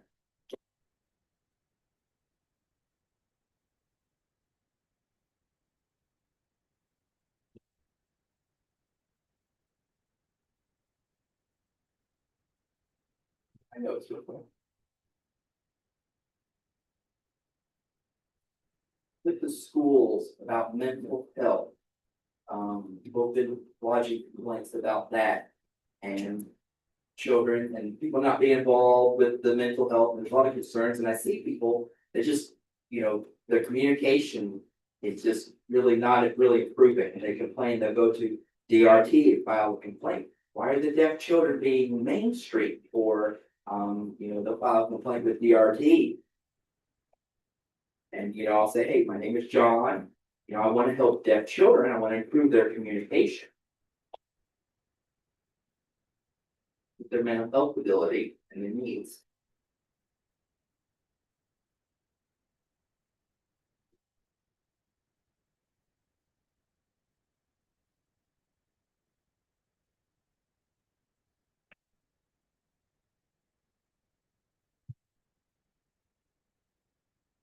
From time to time, looking through information. Sometimes I can't discuss it because there's certain policies, but if there isn't a policy, I'll go ahead and get in touch with DRT, because I feel like that's really the most professional thing to do. Some organizations say, I'm sorry, we can't discuss that. I'm sort of tired of hearing, oh, that's our policy, that's our policy. And I have to go through DRT, and just, we're not going to be successful, so we keep getting stuck in sort of red tape type of things. We really want to improve the system, not just, it's not my problem, I don't care. No, I want to get involved.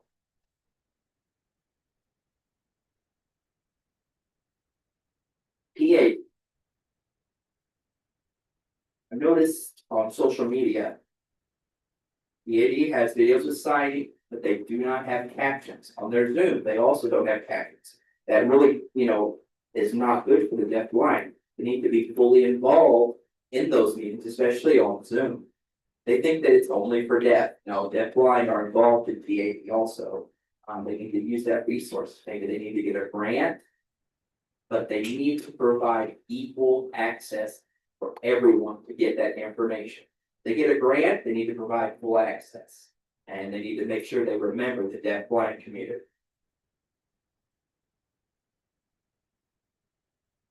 Yeah, if they're not using tax dollars, that's fine, but they really need to show that they care about the deaf blind community. For example,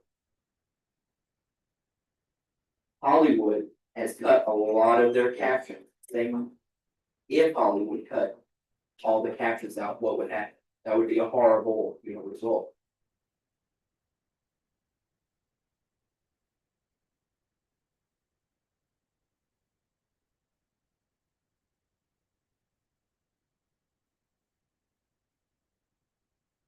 So now December through March.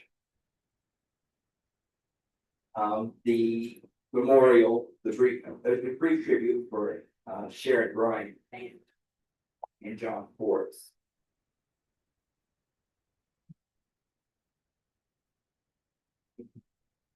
When I saw all the senators having a lot of message, but especially TAD,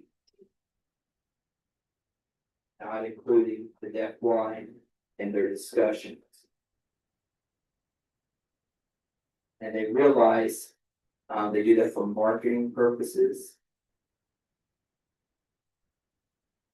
Really gonna backfire on them.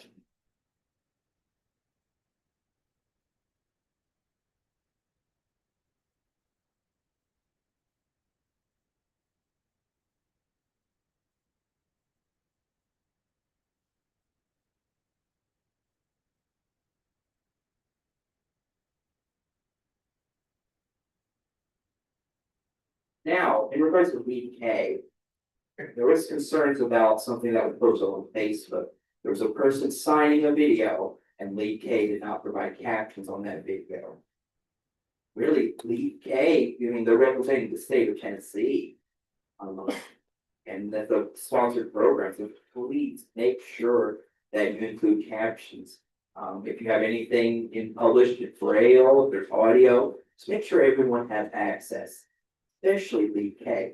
Remember, that's the program for deaf children that are born to hearing parents that don't know signs. So you have to think of the hearing parents. If they follow your page, how are they going to know what you're signing? There's a lot of hearing people involved in that. So please make sure everyone has access. And I ask the council really to look into that and watch on social media just to make sure that everyone's posting that has full access. And I definitely support Lead K, and I want to see that succeed. And just outreach is just so important.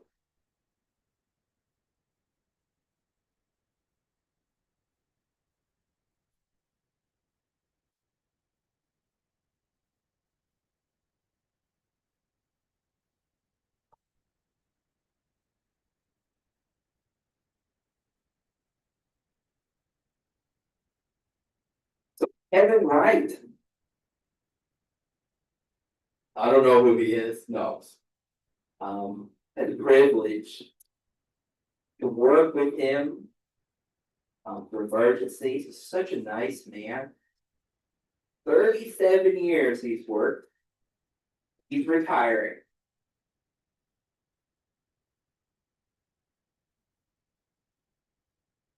And Lisa Rimmell, it's Maverick. In the community, I just feel that the council should really applaud him.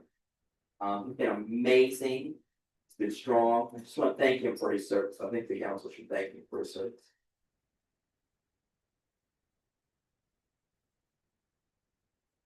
And we'll talk about transportation. There's some concerns about the future with the deaf blind and representation.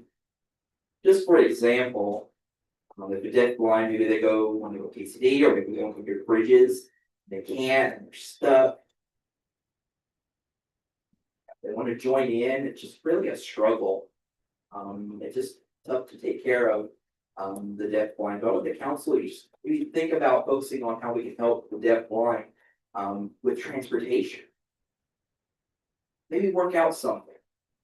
Cause we need to find a way to make sure they get to events. Cause it's just so imperative that the deafblind have access to events, cause they're just as important as every other deaf consumer. And how can they have access? Email is not enough. They're very limited to what you can convey in email. And it's really sad that a lot of the deafblind, all that they get, all their correspondence and communication they get is through email. Myself, really my experience is some people say, oh, that person's deaf, blind, they want full access. And they feel like they have to pay for mileage, pay for their mileage to bring them somewhere, ride with them and pay for their meal. And that's not reasonable to ask certain things like that. So there's sort of a reason why some people sort of try to take advantage of the situation when they go to events. And they're like, why did I bring them? They sort of have a bad attitude about trying to include and bring the deafblind to things. And they're just so isolated. That's sort of why they complain. So I feel like that should be enough. What if that was you if you were in their shoes? And as people get older, you need help, you need more services. And if something like that happens, you would understand if you were deafblind. So I hope that improves. I hope that the community realizes they need to improve some services for the deafblind. And include the deafblind. They don't need to be disregarded. They need to be included.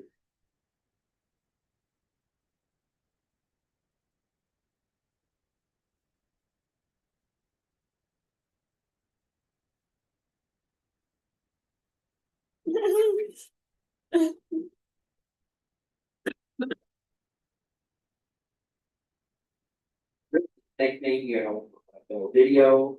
I made a video and a note. I submitted it to the boardterp.org, that website. I'm trying to get more support for the interpreter licensure.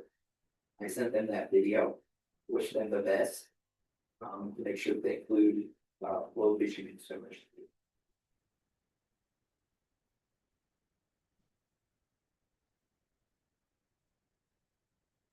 I want to do a brief tribute to David Rowland.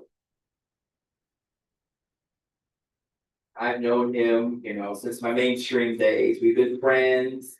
We've been hanging out, good buddies. And he passed away, unfortunately.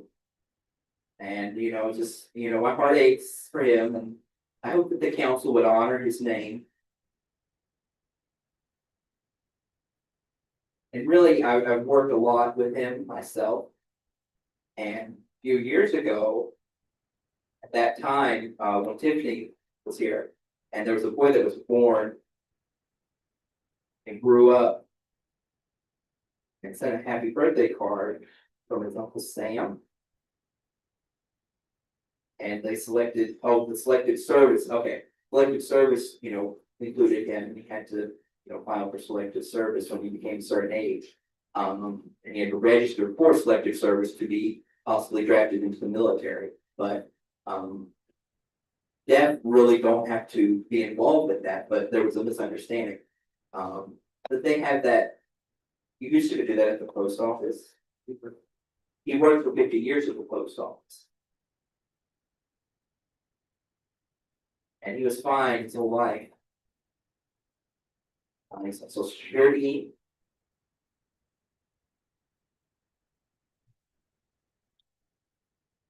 And why did that law sort of hurts him? And all the boys, if they're not handicapped, they have to file to be in the selective service.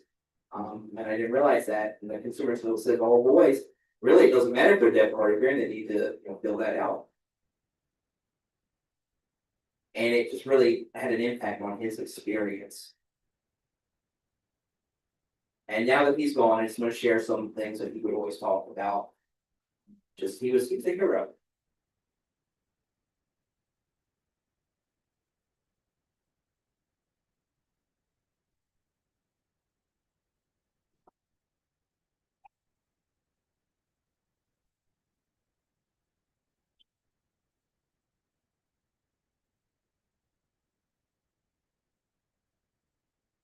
So May through June, I don't really have anything. I encourage you, you know, to be on the lookout for deaf blind, make them more comfortable. But please just understand this, that the deaf blind. Deaf, hard of hearing. With low vision. Some know signs, some don't. Those with low vision, some speak. There's just a large spectrum. Just to make sure everyone's aware that there's a large spectrum of people with low vision. And you know, anything you can do to help with accommodations is great. But you know, there's just a wide variety of deaf blind, their needs. For the deaf here, you don't need to criticize Lisa, blame her. You know, I want to make one recommendation, you know, to change from here on out. In this, because my role is expiring here, I just really want to improve this for deaf blind. I don't want to see things go downhill. Okay, thank you, everyone. Now, care home program update. You know, things are going around. I haven't heard anything about that, but we'll save that for later. I'm not going to talk about that. The 10 care program update. We were supposed to meet in November. Somebody was in another state. So last time, so I just want to throw that little tidbit out there, just to keep thinking about that. You know, we've been talking about that since 2024. So make this. Yeah, I just may give up on that, move forward and see how everything goes, but thank you. Everyone's switching.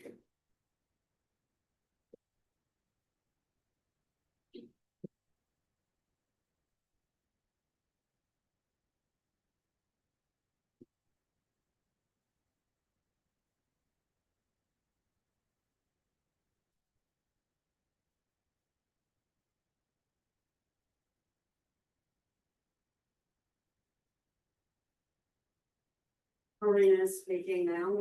One of the deaf interpreters, stand by John, please. Brenda does have a question for John.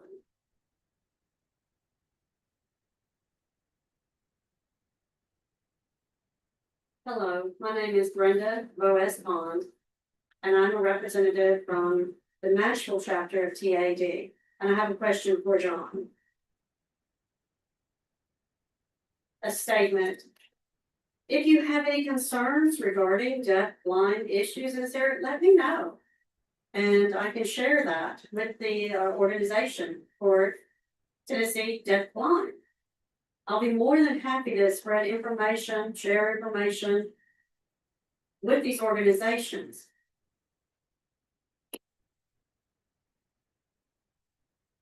Also, I do want to say that this June we will have deaf blind awareness.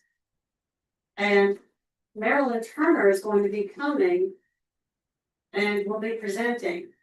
And we'll be able to provide education regarding deaf blind issues, and we'll be sure that you know about that. And that's Marilyn Trader.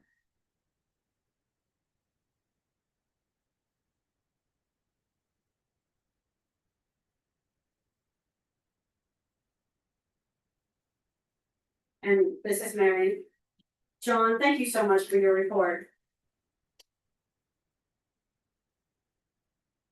I'd like to move to Brenda Boas Pond to give a report regarding Tennessee Association for the Deaf.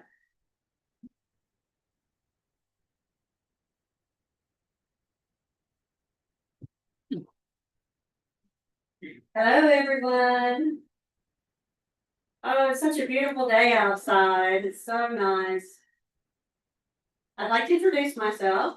I am Brenda Boas Pond.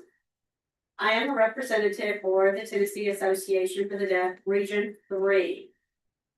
It used to be called the National Chapter of Tennessee Association for the Deaf, but we have moved it to now we are Region 3. And I am actually taking the place for Char. I guess we could say Charlie, the president of TAD.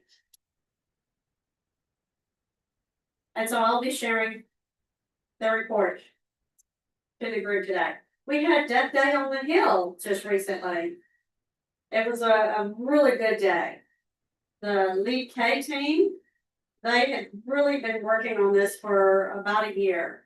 And so next it's gonna, moving over to TAD, we'll be taking this on for next year, just to make you aware of that.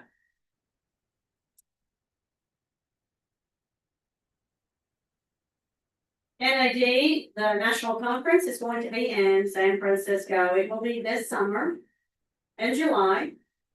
And there are gonna be the 4 members gonna be going. It'd be the president, Char. I believe it will be, I'm having to make sure I'm pronouncing these names correctly. Demetria. Beastie. And Demetria represents the Knoxville area. And they will be in attendance, and then the next person in attendance will be Jenny Partain. The 4th representative, I'm not sure I remember who that person is, but there will be 4 representatives there, so they need support. They need sponsorship to help provide some of their needs financially. So if we do have a QR code, if you would like to sign up for that, to donate for them to represent the state of Tennessee, that would be great. The President Char did attend the town hall meeting, which was held in Chattanooga. It was a wonderful experience. It was a really good opportunity for feedback, and TAD was a part of that. They do plan on attending the next town hall meeting, which will be in Memphis and then Johnson City, and I believe in Knoxville as well. So we're just trying to give exposure and just to spread awareness about deafblind, hard of hearing individuals and any concerns that may be throughout the state. Please come and attend if you have any needs or, would like anything representative, let me know. I'll be more than happy to pass the information on. We will be experiencing a new board member. So that person, actually we have 6 regions throughout the state of Tennessee. Region 1 is Memphis, and that slot is still vacant. We are searching for a new representative. Region 2 is Jackson, and that will be Sarah McDonald. And so Region 3, I will be the representative for Region 3. Region 4 is the Chattanooga area, and that area is vacant as well. We did have someone who has just left the board and we need a replacement. Region 5 is Knoxville, and that will be Demetria Tamaris. And then, right now we have 5, I believe, if I'm counting correctly. There are 6 regions though. Johnson City is there as well, and that's Tracy Milo. So if you were in any of those areas, reach those individuals, provide feedback to them. Representing TAD, these are the persons who are the representatives, but of course there are other ways to communicate through Facebook or social media that you can get in touch with your specific area and reach your representative. And of course, we'll update information as we have it.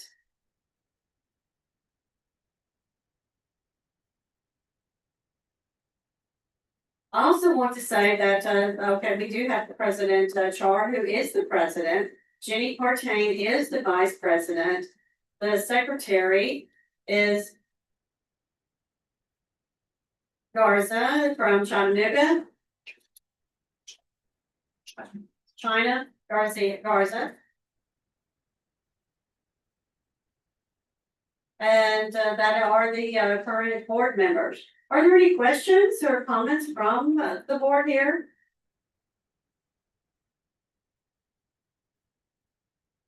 There appears to be none, so thank you very much.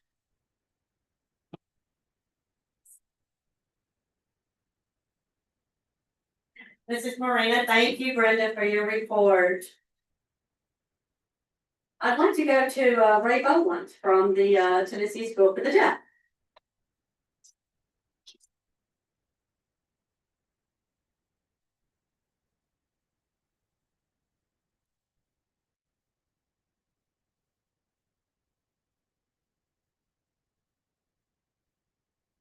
Hello, everyone, and thank you all for having me here. Thank you for welcoming me here, as this is my first time. Haven't had a chance to meet everyone here yet, but I'm sure I'll have an opportunity to get to know you better because I am located on the Nashville campus of the Tennessee School for the Deaf. I have been in that position since October, directly from Arkansas. So very excited, looking forward to getting to know the council on a deeper level.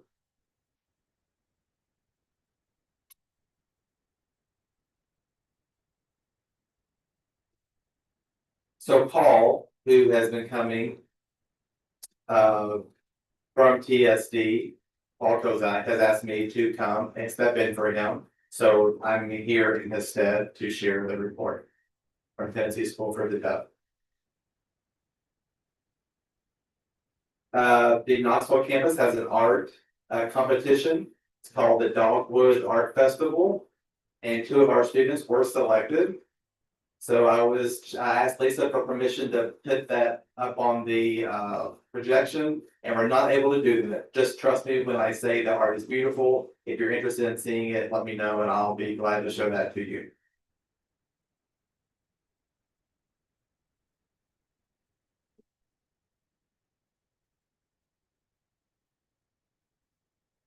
All right. The Stuck in Silence was one of those art piece. So we'll have graduation on May the 21st.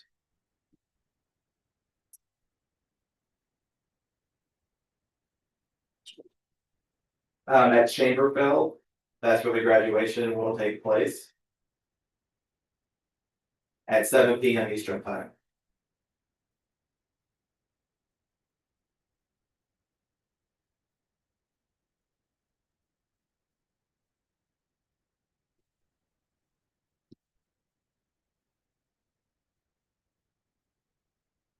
Okay, so some TSD events, we're having a family learning weekend. That's also gonna be in Knoxville. It's toward the end of May, so please encourage those that you know to go. We'll make sure we get it advertised. That's coming up soon.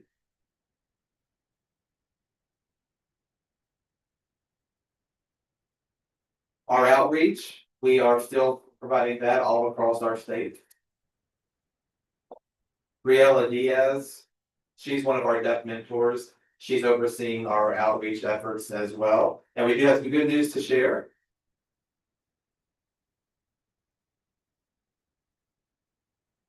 The toddler program in Nashville and Knoxville is exploding in numbers. It's really growing a lot. So if you know of any families that have that age range, 2, 3 toddler stage, you know, those who are just getting to up on their feet and walking, please send them to that program. Both the campuses in Nashville and Knoxville provide that.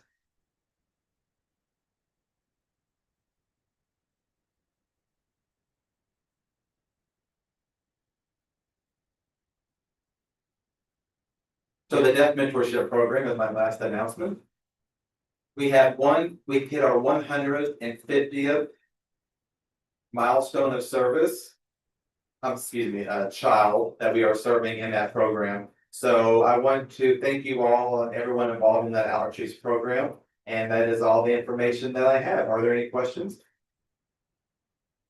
Thank you.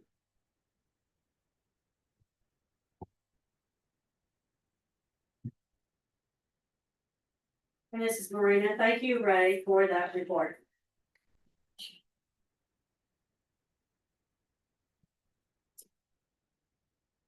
Now we would like to have the state grant report. Before we actually begin that, we only have 30 minutes left. So if we could keep all the information as brief as possible from here on out. Bridges for the deaf and hard of hearing, we have Mike Helm.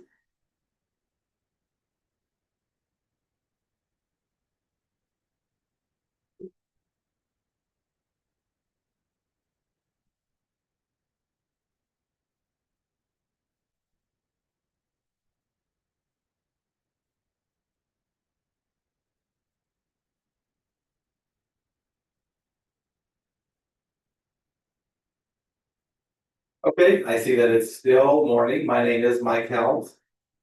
And I just spell out my name.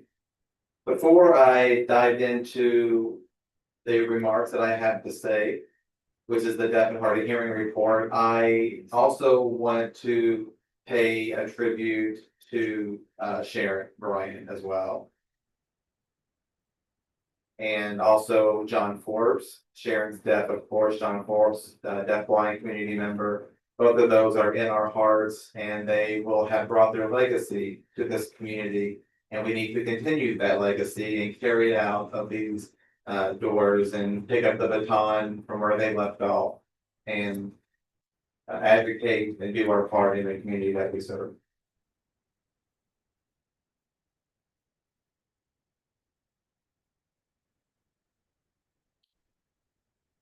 I'm gonna just give you a brief report that encompasses bridges for the deaf and hard of hearing, all three of our offices, which are located in Memphis, Nashville, and Johnson City. Many of you may recall the terrible ice storm that hit our area.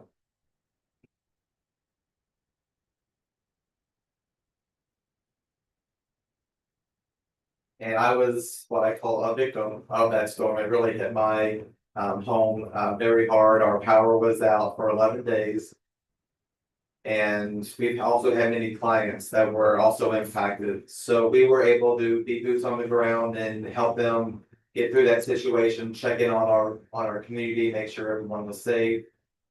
We told them to stay in place, but we were still able to support them while they were going through that storm.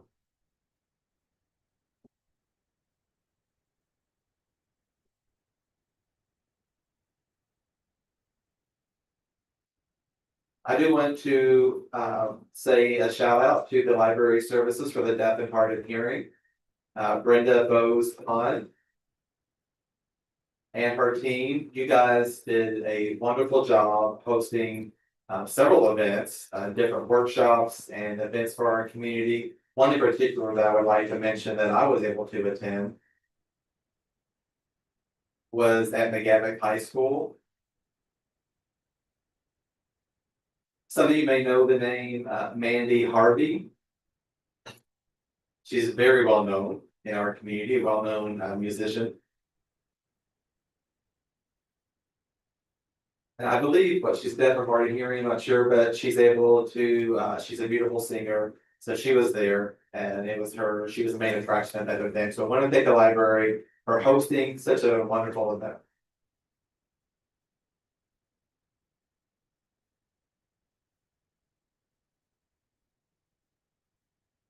Of course, we take on a lot of events here at Bridges for the Deaf and Hard of Hearing. And we're spread across the state, but one that I want to point out is our karaoke event, which is where you can read the lyrics and sign them. That was amazing. That was a very fun event.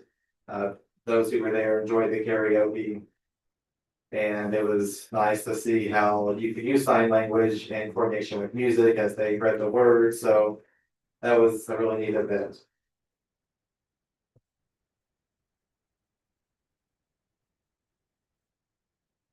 Last fall, we established a new series called Signing Sundays. And we brought in a deaf individual named Larissa Claren, Clauren. And what she's doing is she is every week she's posting a blog of sorts, a video, and it's an education video. So she goes down some different sign vocabulary words, phrases, and that's really been an inspiration to the community out there. And it helps those who don't know sign language be able to pick up some of our language, and that's become a very popular posting that we do. Again, it's called Signing Sundays, and those are posted every week on Sunday.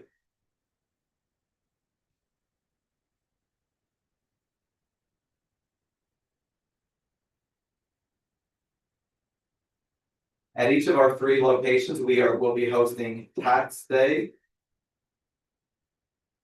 We've been doing that. I've been taking the lead on that event where we have tax professionals able to come and assist our deaf and hard of hearing, deaf blind community members with their taxes. It's fully accessible. Communication is fluid, so you're able to communicate with a tax professional. So we will have that on Friday, March the 20th. We do still have some spots available, mostly in the afternoon. Our mornings are pretty booked. But if you need assistance in that regard with your taxes, please reach out to us, reach out to me directly. And we're having the same service in Memphis and in Johnson City as well.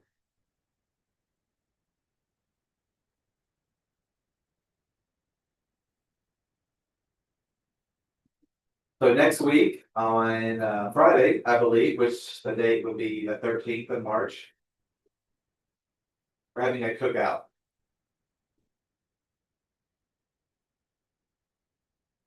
So again, next week, Friday at 4 p.m. and we'll shut everything off at 7. So we have 3 hours open to the public for everyone to come.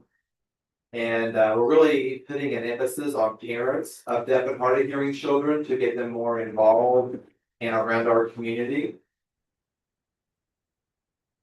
So anyone interested or excited about the cookout, please join us here next week. It'll be at our office right where you're at.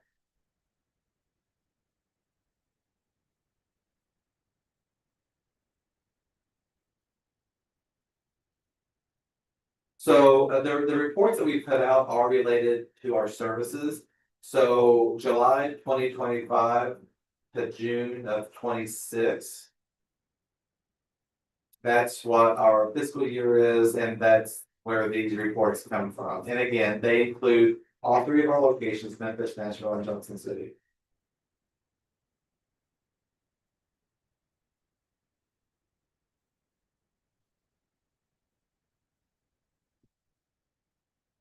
For our scope of services, they include outreach.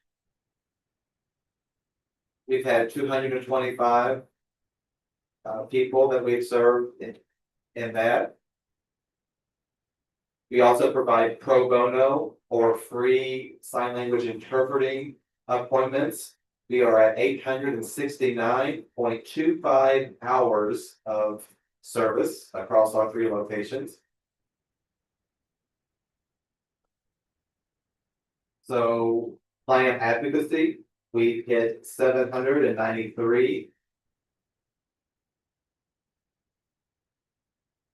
793 hours of service in that scope. And then education hours are 99 at this point.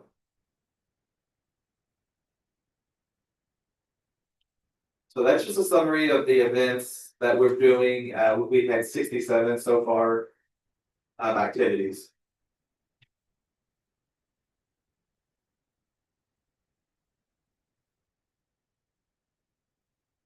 Okay, and 2 last items, and then I'll be done.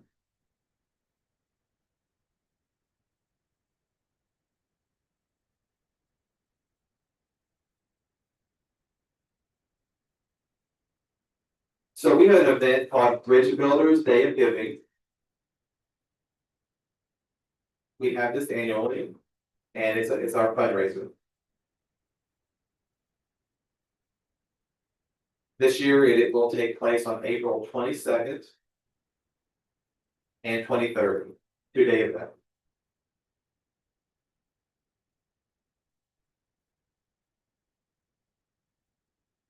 We'll be doing a lot of posts and information about the day, so keep an eye out for that information prior to the day of giving. Again, April 22nd and 23rd are those dates. We're gonna have activities, fun things going on across all 3 offices, but again, the point of it is to raise money to support our services. And if you're would like to be involved in that, we would love to have you as part of it. Lastly, but not least,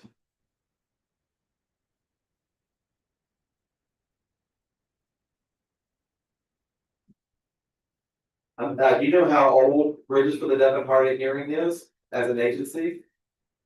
We were established in 1927 with a small group of individuals. It was actually started up as a club, and then through the years became what it is, which if you do the math will mean 100 years of service from 1927 to 2027.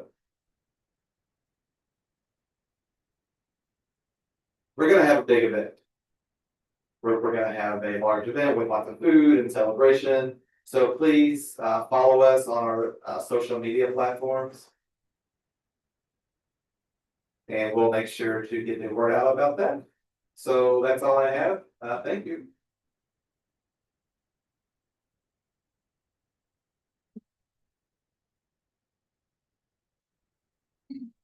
And this is Marina. I believe there is a question for Mike.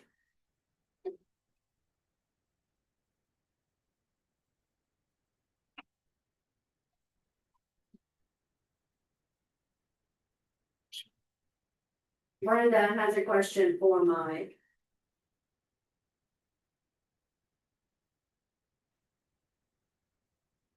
Are you hosting a hybrid learning for this?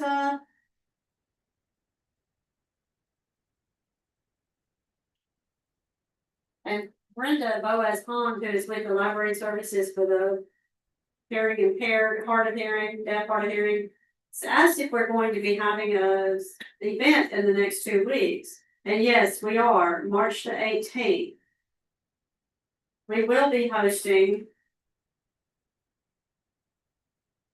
And so if anyone would like to join us, it will begin at 12 noon. It will be speakers for that one day. It will be Caroline Patton will be our speaker.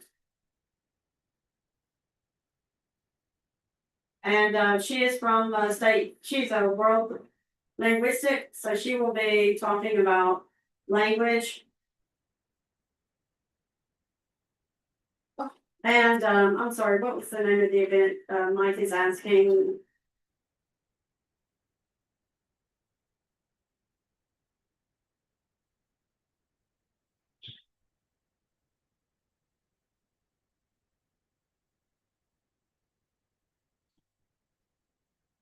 Actually, it's going to be a library lunch and learn. So that's what it's going to be called that day. That will be held in 2 weeks. Anyone who would like to join us, feel free to do that. We do have a room already reserved for that event. So thank you for passing that information on.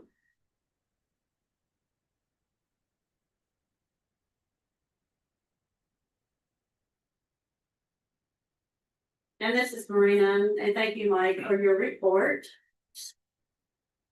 Just to remind everyone, we have 20 minutes left. Jackson Center for the Independent Living. Beth James is here for that. Hi, I'm Beth James and working at now I'm really young. Bridges is turning 100 this year, Jason's turning 30. So I mean, we're the young kids on the block. Sure. So we've also met all of our scope of activity goals for the year. So for these next 3.5 months, we're just going to be exceeding those. So we're really excited with the amount of progress we have made and what we've achieved.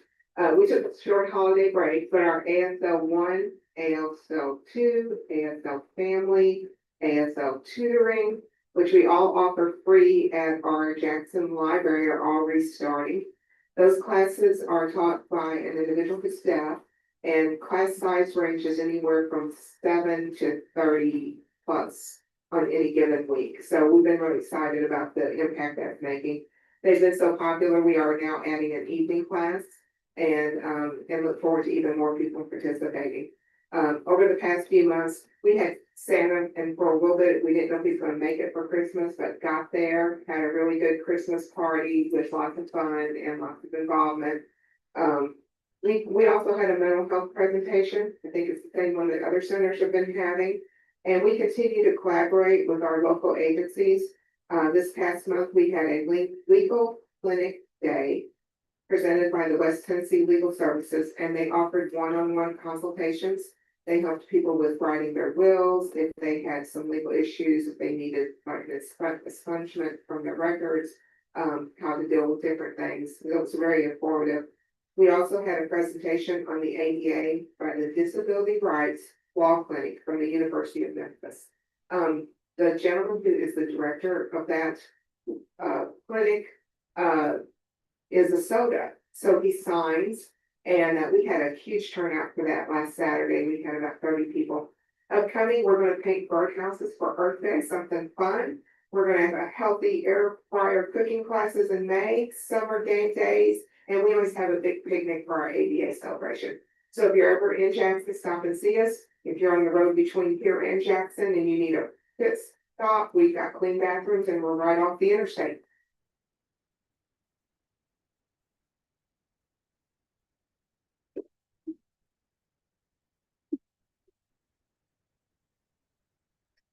Mrs. Marina, thank you Beth for your report. Partnership services for families, children, and adults. Chris Davis.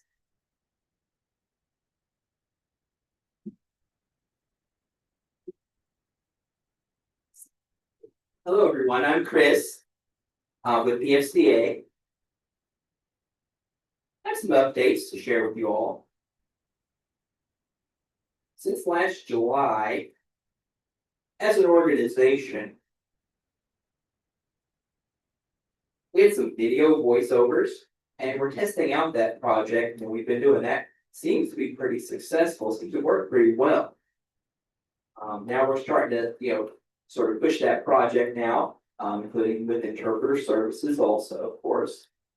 And we're also going to do library lunch.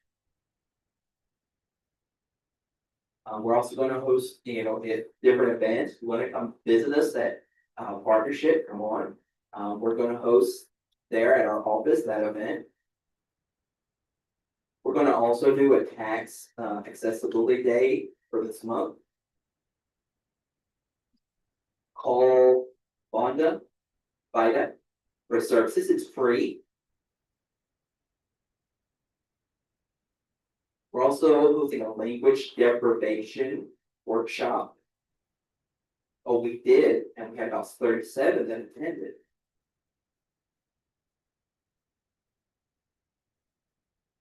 Charles Boyer, Chrissy Boyer Davis was involved with that, ran that workshop. Had to do 5 different, steps. Oh, there's a series of 5. Well, the next one is in May. Sorry, that's the interpreter error. So I got that right. In May is the next one. So we're going to have interpreters. So go ahead and register for that. It's really good for that workshop.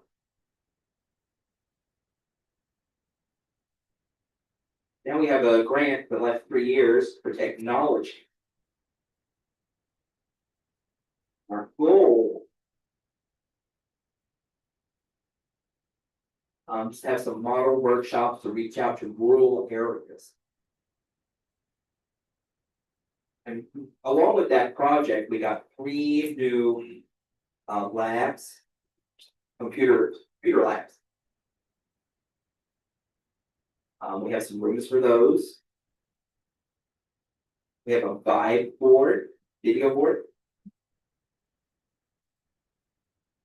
And that's going to arrive this Tuesday, so excited about that. So we got some advanced technology now.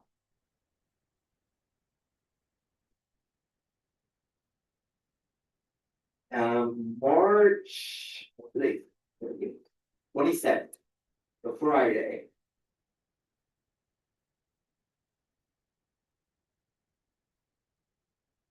We're going to have a benefit to reach the local area. South Pittsburgh area. We're going to do a lot of outreach for that area, that county. We're going to look at the museum there. We have some presenters for that. Astor Museum. We're going to look and go to different restaurants also. But we're going to see the museum. So thank you, everyone.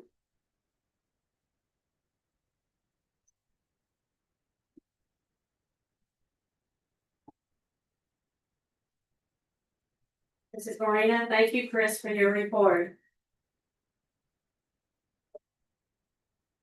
Knoxville Center for the Deaf, we have Tom D'Angelo here.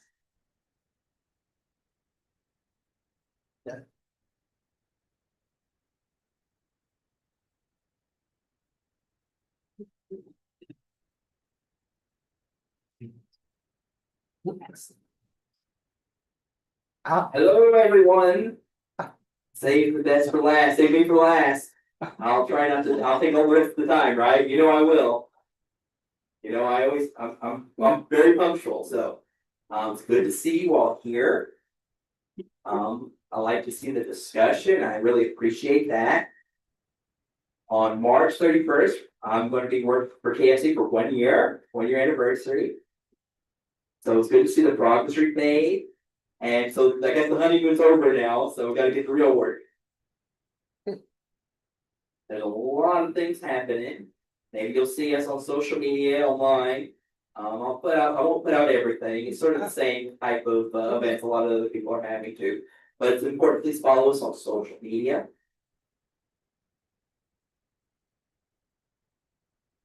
Right now, we're trying to pull in the community, find some training, some mentorship, some interpreter training.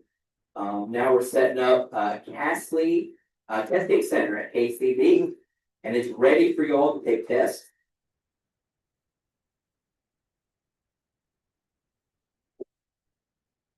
Right now, we're focusing on HCD, just really improving, remodeling, and shifting community morale, and really agencies and pulling things together, pulling everybody together, really to help improve the community and work together. Wanting more services, more access. Are you with me? Right? Of course, yeah, everybody's saying yeah. Now we went to one conference with TAD and CRID conference. She did a lot of hard work. From Alabama, School for the Deaf Blind from that conference. So that was some really good information, some good networking, some good resources they brought back. John Johnson, we also worked with him to develop some other, and then some of the other centers also to improve deaf blind access. Oh, I would like to work with you, John, in the future to improve deaf blind access. Our time's running out, but don't mind. I'm gonna send out a survey. If you don't mind to fill out the survey. Because a lot of times the agency doesn't have service or resources or accessibility, your housing assistance, home, shelters, different things like that. And we need your input. There's a QR code right here, take a picture of that. And find it on social media also. We're collecting the data for maybe some grants, and that data will help that hopefully get a grant in the future. The other thing we're excited about is we're looking forward to partnering with SLS. So the vibe, we're gonna go to that. March 28th. Oh, no, 21st. March 28th. Deaf Center, Dr. Don Hall Deaf Center. I'll talk from Deaf Center. Gonna come and we'll partner with hearing interpreters and deaf interpreters, we'll partner together. And we're excited to be at the Tennessee School for the Deaf Blind, we're gonna have interpreters come in from all over, and everybody's welcome to register. March 14th. We're gonna be in the Knoxville St. Patrick's Day Parade. We're gonna have a float, so you can come on out and support KCD on our float and parade. We're excited about Tennessee. September, we're having a deaf festival. We're gonna have food trucks, we're gonna have resources, we're gonna have booths, tables, and sponsors, so come on out for that. We're gonna work with. We partnered with JSIL.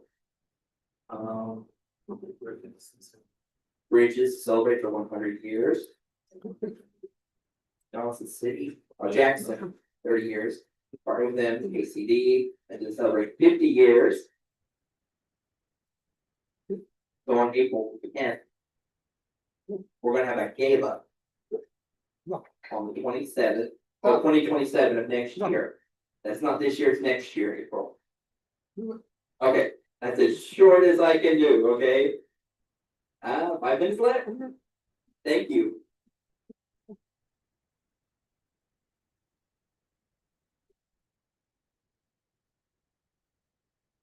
Mrs. Marina, thank you so much, for your report.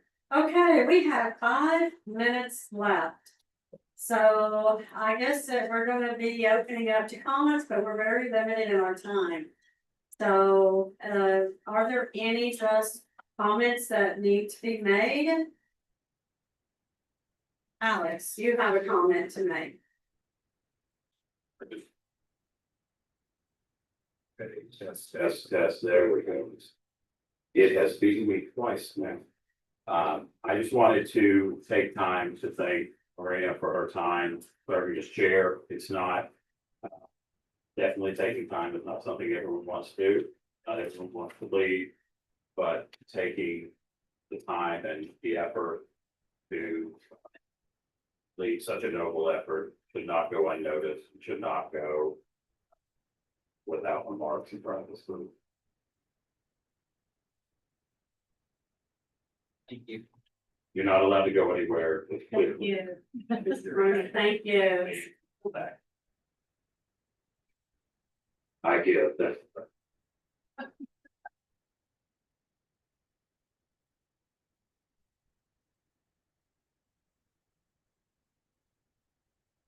Marina, thank you, Alex, for those words. And thank you, John. So any other comments that anyone would like to make? Okay, we're just doing the general comments. Okay, now let's move on to announcements. Amy Blank from Sign Language Studios would like to make an announcement.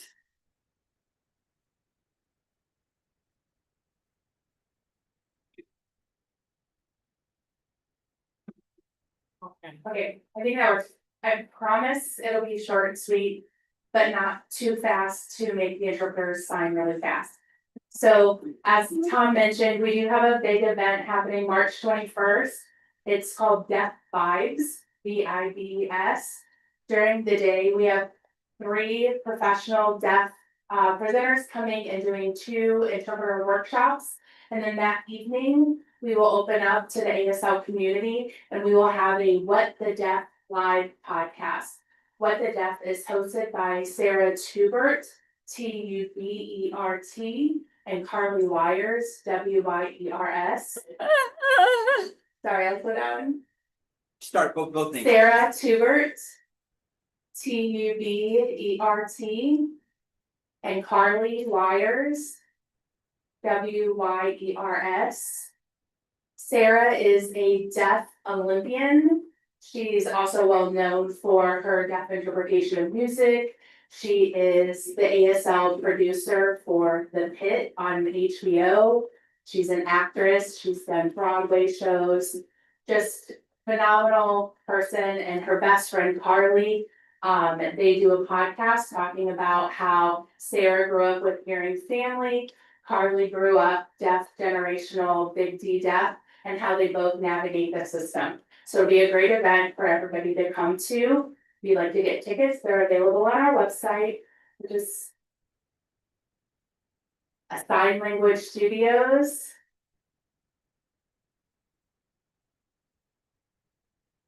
LLC.com.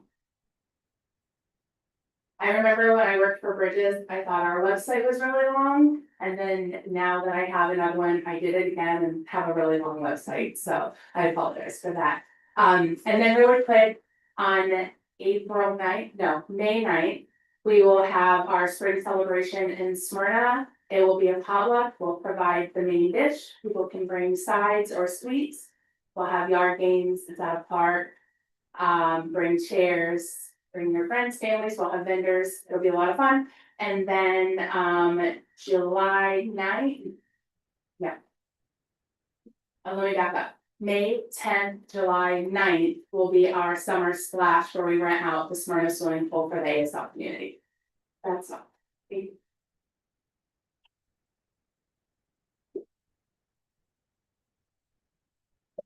This is Marina. We have one more announcement by Brenda. I'll say we close the meeting. Brenda is, okay, well, I'm gonna say something very quickly. I do have an announcement.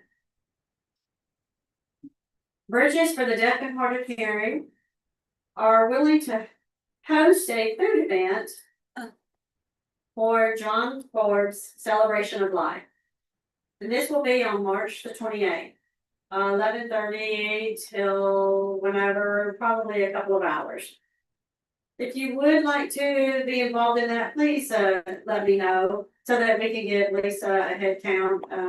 We will be meeting here at Bridges to honor the life of John Forbes and his involvement with the Tennessee Deafblind Organization. So I believe that's all of my announcements. And Marina says, thank you for that announcement. Amy, thank you for your announcement. And I am saying it is, oh, John would like to close, he would like to make a motion, he's seconding the motion to close the meeting. So everyone have a safe trip back home. Enjoy the rest of this beautiful day. Thank you.